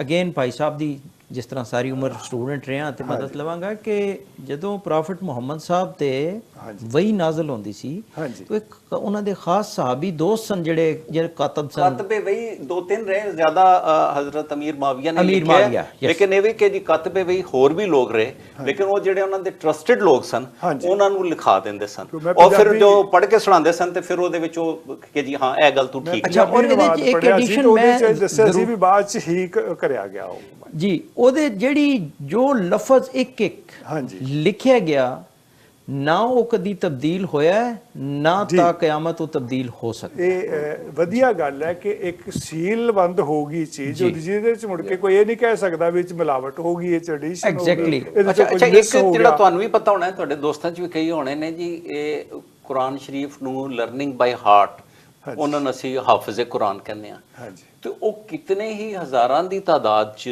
ਜਾਂ ਲੱਖਾਂ ਦੀ ਤਾਦਾਦ 'ਚ ਦੁਨੀਆ 'ਚ ਲੋਕ ਨੇ ਜਿਨ੍ਹਾਂ ਨੇ ਬਾਈ ਹਾਰਟ ਯਾਦ ਕੀਤਾ, ਜ਼ਬਾਨੀ ਯਾਦ ਕੀਤੀ, ਤੇ ਉਹ ਫਿਰ ਅੱਗੇ ਤੋਂ ਅੱਗੇ ਤੋਂ ਅੱਗੇ ਇਸ ਤਰ੍ਹਾਂ ਵੀ ਚੱਲ ਕੁਰਾਨ ਸ਼ਰੀਫ। ਅੱਛਾ, ਔਰ ਉਹ ਤੁਸੀਂ ਵੇਖੋ ਉਹਨਾਂ ਫॉर ਐਗਜ਼ਾਮਪਲ ਉਹ ਅਗਰ ਤੁਸੀਂ ਪੇजेस ਦੇ ਹਵਾਲੇ ਨਾਲ ਮਸੂਦ ਦੀ ਕਿਤਾਬ ਜਿਹੜੀ ਹੈ ਸ਼ਾਇਦ ਇਸ ਤੋਂ ਕੋਈ ਵੋਲਿਊਮ 4 ਟਾਈਮ ਹੋਏਗਾ। ਉਹ ਜਦੋਂ ਹਫਾਜ਼ ਜਿਹੜੇ ਸੁਣਾਉਂਦੇ ਨੇ ਉਹ ਕੋਈ ਬਿਲਕੁਲ ਕੰਸਲਟ ਕੀਤੇ ਬਗੈਰ ਸ਼ੁਰੂ ਤੋਂ ਲੈ ਕੇ ਆਖਰ ਤੱਕ ਤੁਹਾਨੂੰ ਸੁਣਾ ਦੇਣਗੇ। ਤੁਸੀਂ ਉਹਨਾਂ ਨੂੰ ਕਹੋ ਨਾ ਜੀ ਕਿ ਜੀ ਫਲਾਣੀ ਸੂਰਤ ਸੁਣਾ ਦਿਓ, ਉਹ ਕੋਈ ਚੌਥਾ ਚੈਪਟਰ ਹੈ ਜਾਂ 6ਵਾਂ ਚੈਪਟਰ ਹੈ, ਉਹ ਉੱਥੋਂ ਸ਼ੁਰੂ ਹੋ ਜਾਏਗਾ ਔਰ ਉਦੋਂ ਤੱਕ ਕਰਦਾ ਰਹੇਗਾ ਜਦੋਂ ਤੱਕ ਤੁਸੀਂ ਇਹਨੂੰ ਰੋਕ ਨਹੀਂ ਦਿੰਦੇ ਕਿ ਹਾਂਜੀ ਭਾਈ। ਮੈਂ ਤੁਹਾਡੇ ਸਰੋਤਿਆਂ ਦੀ ਨੌਲੇਜ ਵਾਸਤੇ ਗੱਲ ਚਲਾਉਂਦੇ ਆ ਮਸੂਦ ਜੀ ਕਿ ਇਹ ਕਿਤਾਬ ਦੇ ਵਿੱਚ ਜਿਹੜੀ ਤੁਸੀਂ ਖਾਸ ਚੈਪਟਰ ਨੇ ਉਹਨਾਂ ਚੈਪਟਰਸ ਤੇ ਥੋੜਾ ਚਾਨਣਾ ਪਾਓ। ਜੀ ਮੈਂ ਅਰਜ਼ ਕਰਨਾ, ਮੈਂ ਇਹਦੇ ਚ ਇੰਟਰਰਪਟ ਕਰਦਾ, ਮੈਂ ਇਹਦੇ ਚ ਇੱਕ ਬਾਤ ਚ ਪੁੱਛਣਾ ਚਾਹੂੰਗਾ ਜੇ ਤੁਸੀਂ ਕਵਰ ਨਾ ਕੀਤਾ ਕਿ ਤੁਹਾਡੇ ਇੱਕ ਖਾਸ ਚੈਪਟਰ ਜਿਹੜਾ ਹੈਗਾ, ਇੱਕ ਆਫ ਦਾ ਰੈਕੋਰਡ ਵੀ ਗੱਲ ਕੀਤੀ ਸੀ, ਉਹ ਹੈ ਪਾਰਟਿਕੂਲਰ ਕਮਿਊਨਿਟੀ ਬਾਰੇ, ਔਰ ਉਹ ਦੱਸਣਾ ਵੀ ਤੇ ਕਿਉਂ ਲਿਖਿਆ ਗਿਆ, ਕੀ ਕਾਰਨ ਸੀ, ਇਹ ਵੀ ਤੁਸੀਂ ਐਡ ਕਰਦੇ ਜਾਓ। ਮੈਂ ਦੱਸਣਾ ਜੀ, ਇਸ ਤੋਂ ਪਹਿਲੇ ਮੈਨੂੰ ਇਜਾਜ਼ਤ ਦੇਣਾ ਇੱਕ ਸੈਕਿੰਡ ਵਾਸਤੇ। ਜੀ ਜੀ। हर मज़हब इंतहाई काबिल एहतराम है, लेकिन कुरान वाहिद वो किताब है जिन्हों इस तो इलावा कोई ऐसी किताब नहीं जिन्हों लखां दे हिसाब नाल लोगों ने अपने हाफजे ज़बानी याद कीते हैं जी। Coming back to your question Sarabjit ji, मैं अपनी किताब दे विच मुख्तलिफ अपने बचपन दे किस्से लिखे, गुरबत दे किस्से लिखे, ਕਿ ਸਾਨੂੰ ਉਸ ਜ਼ਮਾਨੇ 'ਚ ਸਾਈਕਲ ਵੀ ਨਹੀਂ ਸੀ ਮਿਲਦੀ ਹਾਂਜੀ ਤੇ ਅੱਜ ਸਾਡੇ ਛੋਟੇ ਛੋਟੇ ਬੱਚਿਆਂ ਕੋਲ ਦੁਨੀਆ ਦੀ ਕਿਹੜੀ ਫੈਸਿਲਿਟੀ ਨਹੀਂ ਹੈ। ਆਪਣੇ ਸਕੂਲ ਦਾ ਜ਼ਮਾਨਾ, ਮਾਸ਼ਰੇ ਦਾ ਨਾਮਜ਼, ਵੈਲਿਊਜ਼, ਅਕਦਾਰ, ਇੱਜ਼ਤ, ਇਹਤਰਾਮ, ਰਿਸ਼ਤੇ, ਮਸਲਨ ਹਾਂਜੀ ਅਸੀਂ ਨਾਨਕਿਆਂ ਦੇ ਕੋਲ ਜਾਂਦੇ ਸੀ। ਜੀ 2-2, 2.5 ਮਹੀਨੇ ਨਾਨਕਿਆਂ ਦੇ ਕੋਲ ਜਾ ਕੇ ਰਹਿਣਾ, ਉਹਨਾਂ ਦੀ ਜ਼ਮੀਨਾਂ ਤੇ ਟਿਊਬਵੈਲ ਲੱਗੇ ਹੋਣੇ, ਮਾਲ ਡੰਗਰ ਹੋਣਾ, ਹਾਂਜੀ ਤੇ ਜਦੋਂ ਟੁਰਨ ਲੱਗਣਾ ਤੇ ਉਹ ਸਾਡੇ ਮਾਮੇ ਮਾਮੀ ਨੇ ਜਾਂ ਉਹਨਾਂ ਦੇ ਬੱਚਿਆਂ ਨੇ ਬਿਲਕੁਲ ਰੋਣ ਵਾਲਾ ਮੂੰਹ ਬਣਾ ਲੈਣਾ ਵੀ ਇਹ ਚੱਲੇ ਕਿਉਂ ਆ। ਤੇ ਹੁਣ ਮਾਸ਼ਰਾ ਥੋੜਾ ਬਦਲ ਗਿਆ, ਕੋਈ ਮਹਿਮਾਨ ਕਿਸੇ ਦੇ ਘਰ ਕੋਈ 4-6 ਦਿਨ ਚਲਾ ਜਾਏ ਤੇ ਮੈਂ ਇਹਨਾਂ ਚੀਜ਼ਾਂ ਨੂੰ ਵੀ ਡਿਸਕਸ ਕੀਤਾ। ਹੁਣ ਸੋਚਦੇ ਨੇ ਕਿ ਆਇਆ ਕਿਉਂ ਹੈ। ਫਿਰ ਅਨਕੰਫਰਟੇਬਲ ਕਦੋਂ ਜਾਊ? ਫਿਰ ਜਾਊਗਾ ਕਦੋਂ? ਫਿਰ ਮੈਂ ਇਹ ਦੇਖਿਆ ਕਿ ਮੇਰੇ ਜਿਹੜੇ ਨਨਿਆਲ ਸੀ, ਨਾਨਕੇ ਸੀ, ਹਾਂਜੀ ਉਹ ਚੰਗੇ ਸੌਖੇ ਜ਼ਿਮੀਂਦਾਰ ਸੀ ਤੇ ਮੈਂ ਦੇਖਣੀਆਂ ਕਮਾਦ ਦੀ ਫਸਲ ਹੈ, ਦੂਰ ਤੱਕ ਕਪਾਹ ਦੀ ਫਸਲ ਹੈ, ਮੱਕੀ ਹੈ, ਕਣਕ ਹੈ। ਹਾਂਜੀ ਤੇ ਫਿਰ ਮੈਂ ਇਹ ਅਬਜ਼ਰਵ ਕਰਨਾ ਕਿ ਉਸੇ ਡੇਰੇ ਤੇ ਜਿਹੜੇ ਉਹਨਾਂ ਦੇ ਮਜ਼ਾਰੇ ਸੀ, ਹਾਂਜੀ ਉਹਨਾਂ ਦੇ ਜਿਹੜੇ ਬੱਚੇ ਸੀ ਉਹ ਗਰੀਬ ਛੋਟੇ ਛੋਟੇ, ਉਹਨਾਂ ਦੇ ਤਨ ਤੇ ਕੋਈ ਕਪੜਾ ਨਹੀਂ ਸੀ ਹੁੰਦਾ। ਜੀ ਤੇ ਉਹਦੇ 'ਚ ਮੈਂ ਇੱਕ ਸ਼ੇਰ ਵੀ ਲਿਖਿਆ, मीलों में फैल गए ਜੀ पौधे कपास के, ठीक है। फिर अगे ਉਹਦਾ ਮੈਂ ਇਸ ਵੇਲੇ ਐਗਜ਼ੈਕਟ ਯਾਦ ਨਹੀਂ ਕਰ ਰਿਹਾ ਕਿ ਕਿਤਨੇ ਤਨ ਰਹਿ ਗਏ ਬੇਲਿਬਾਸ, ਕੋਈ ਇਸ ਤਰ੍ਹਾਂ ਦੀ ਮੈਂ ਗੱਲ ਲਿਖੀ ਹੈ ਕਿ ਬਈ ਇਹ ਜਿਹੜਾ ਮਾਸ਼ਰੇ 'ਚ ਜਿਹੜੀ ਇਕੁਐਲਿਟੀ ਹੈ ਉਹ ਨਹੀਂ ਹੈ। ਫਿਰ ਇਹਦੇ ਬਾਰੇ 'ਚ ਮੈਂ ਮਾਈਗ੍ਰੇਸ਼ਨ ਕੈਨੇਡਾ ਦੀ ਕਿਉਂ ਲਈ, ਆਈ ਵਾਜ਼ ਅ ਗਵਰਨਮੈਂਟ ਆਫਸਰ, ਵਟ ਕਾਜ਼ਡ ਮੀ, ਕਿ ਰੀਜ਼ਨਸ ਕੀ ਸਨ। ਸੋ ਉਹਦੇ 'ਚ ਮੈਂ ਕਾਫੀ ਸਿਸਟਮ ਨੂੰ ਐਲੈਬੋਰੇਟ ਕੀਤਾ ਕਿਤਾਬ ਦੇ ਵਿੱਚ ਜੀ, ਕਿ ਪਾਕਿਸਤਾਨ 'ਚੋਂ ਜਾਂ ਫॉर दैट ਮੈਟਰ ਇੰਡੀਆ ਦੇ ਵਿੱਚ ਵੀ ਜਿਹੜਾ ਰੈੱਡ ਟੇਪਿਜ਼ਮ ਹੈ, ਜਿਹੜਾ ਇੱਕ ਆਮ ਆਦਮੀ ਦੀ ਸੁਣਵਾਈ ਨਹੀਂ ਹੈ, ਔਰ ਮਾਸ਼ਰੇ ਦੇ ਵਿੱਚ ਜਿਹੜੀ ਇੱਕ ਅਨਰੈਸਟ ਹੈ, ਕੀ ਵਜ੍ਹਾ ਹੈ ਕਿ ਉਹੀ ਇੰਡੀਅਨ ਔਰ ਉਹੀ ਪਾਕਿਸਤਾਨੀ ਜਿਹੜਾ ਉੱਥੇ ਸਕਸੈਸਫੁਲ ਨਹੀਂ ਹੈ, ਉਹਦੇ ਰਾਸਤੇ ਬਲੌਕ ਕਰ ਦਿੱਤੇ ਜਾਂਦੇ ਆ ਸਿਸਟਮ ਦੀ ਵਜ੍ਹਾ ਤੋਂ, ਉਹਦਾ ਪੋਟੈਂਸ਼ੀਅਲ ਬਲੌਕ ਕਰ ਦਿੱਤਾ ਜਾਂਦਾ, ਉਹੀ ਬੰਦਾ ਇੱਥੇ ਆ ਕੇ ਸਕਸੈਸਫੁਲ ਹੋ ਜਾਂਦਾ। ਔਰ ਉਹ ਕਿਉਂ ਇਹਨਾਂ ਸੁਸਾਇਟੀਜ਼ 'ਚ ਆਉਣਾ ਚਾਹੁੰਦੇ ਆ, why these societies become role model. ਇੱਥੇ ਇੰਨਾ ਪੀਸ ਕਿਉਂ ਹੈ, ਪ੍ਰੋਸਪੈਰਿਟੀ ਕਿਉਂ ਹੈ, ਜਸਟਿਸ ਕਿਉਂ ਹੈ, ਇਹ ਉੱਥੇ ਕਿਉਂ ਨਹੀਂ।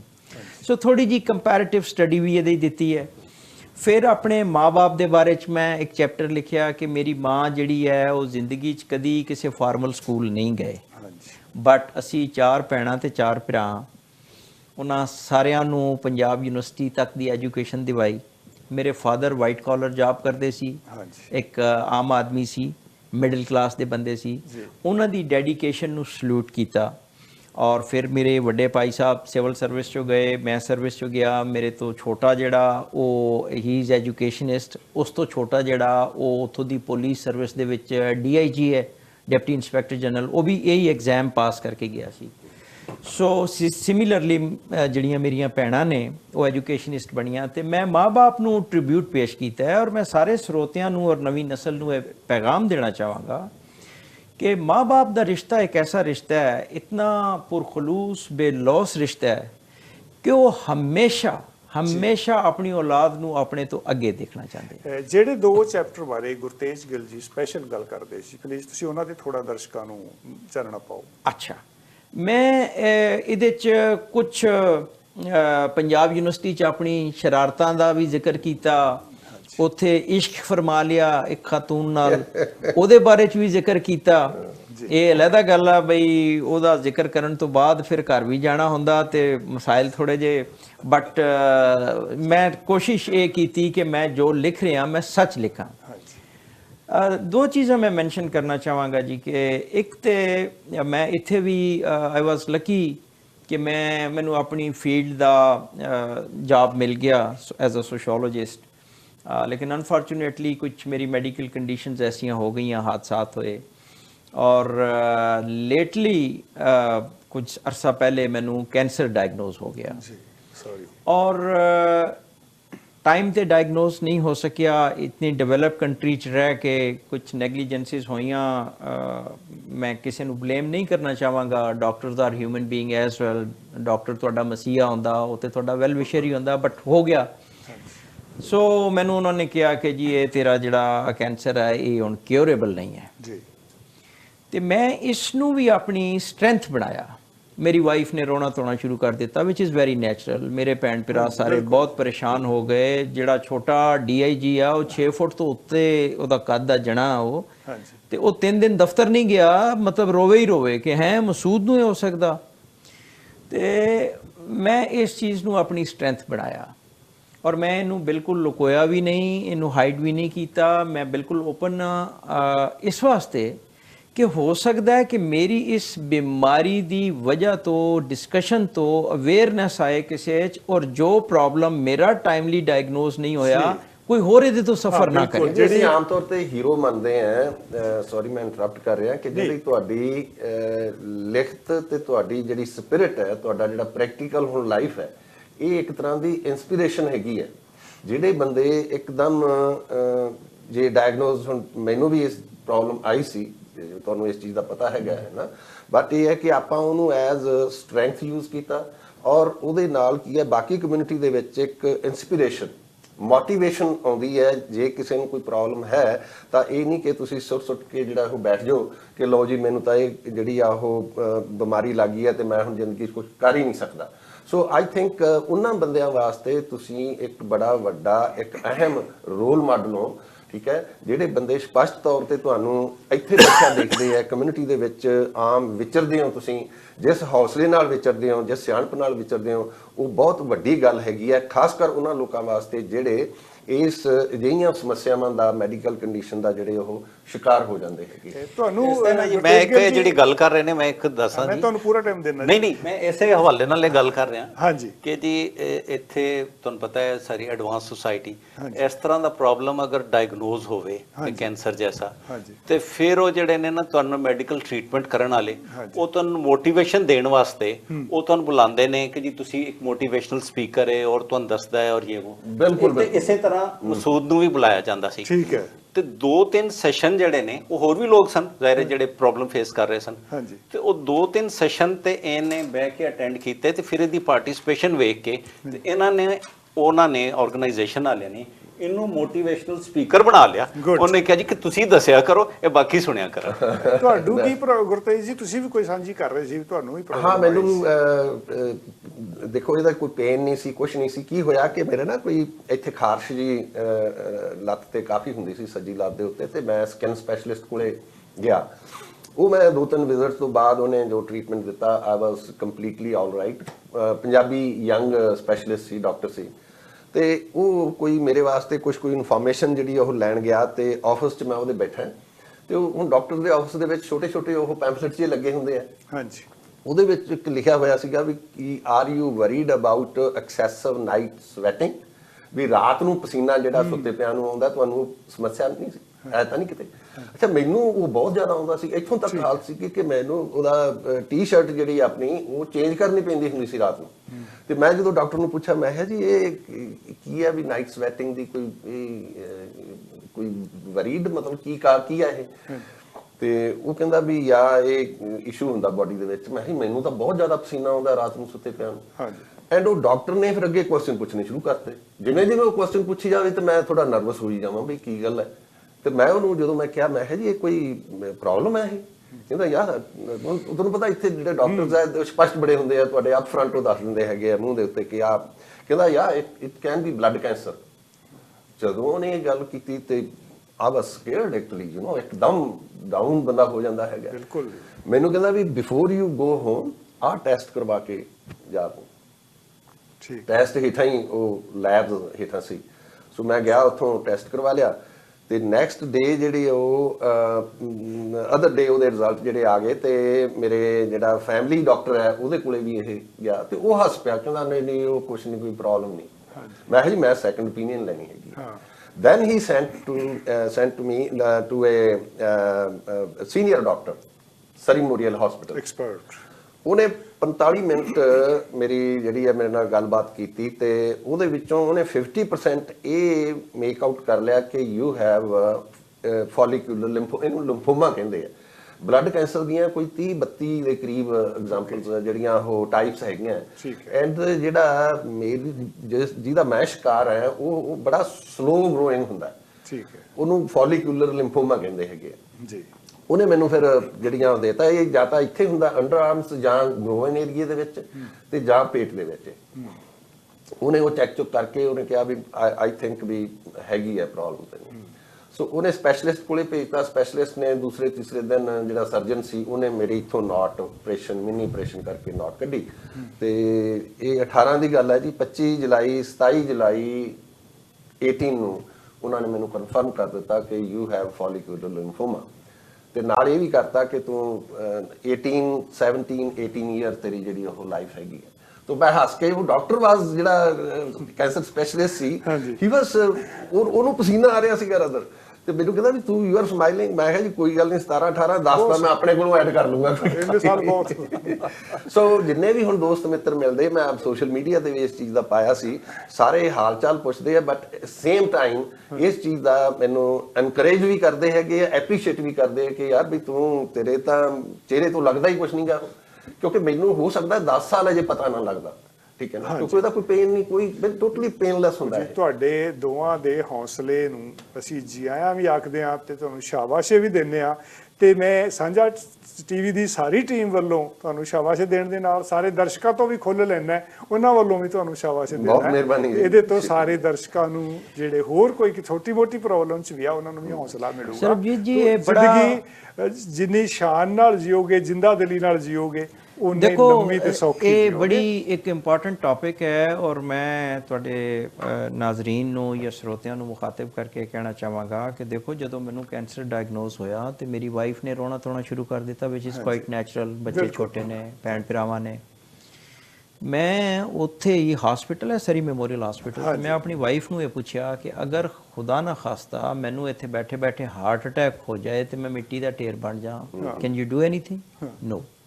ਫਿਰ ਮੈਂ ਉਹਨੂੰ ਪੁੱਛਿਆ, ਮੈਂ ਕਿ ਤੂੰ ਕੁਝ ਕਰ ਸਕਦੀ ਹੈ, ਤੈਨੂੰ ਹੋ ਜਾਏ? ਫਿਰ ਮੂਹਰੇ ਡਾਕਟਰ ਖੜਾ ਸੀ, ਗੋਰਾ ਸੀ, ਯੰਗ ਜਿਹਾ ਸੀ। ਮੈਂ ਉਹਦੇ ਵੱਲ ਇਸ਼ਾਰਾ, ਜਿਹਨੇ ਆ ਕੇ ਮੈਨੂੰ ਦੱਸਿਆ ਸੀ, ਮੈਂ ਕਿਹਾ ਅਗਰ ਇਹ ਡਾਕਟਰ ਨੂੰ ਹਾਰਟ ਅਟੈਕ ਹੋ ਜਾਏ ਜਾਂ ਇਹਨੂੰ ਬ੍ਰੇਨ ਹੈਮਰੇਜ ਹੋ ਜਾਏ ਤੇ ਇਹ ਕੁਝ ਕਰ ਸਕਦਾ ਹੈ? ਆਪ ਡਾਕਟਰ ਆ। ਉਹ ਡਾਕਟਰ ਥੋੜਾ ਪਰੇਸ਼ਾਨ ਹੋਇਆ ਬਾਡੀ ਲੈਂਗੁਏਜ ਦੇਖ ਕੇ, ਭਈ ਮੇਰੇ ਵੱਲ ਇਸ਼ਾਰਾ ਕਰਕੇ ਹਾਰਟ ਅਟੈਕ, ਬ੍ਰੇਨ ਹੈਮਰੇਜ, ਕੀ ਗੱਲ ਕਰ ਰਿਹਾ ਹੈ? ਤੇ ਉਹ ਮੈਨੂੰ ਕਹਿੰਦਾ ਹੈ ਕਿ mister Masood, can I ask you what are you saying? I know it's very sentimental situation, but what are you talking to your wife?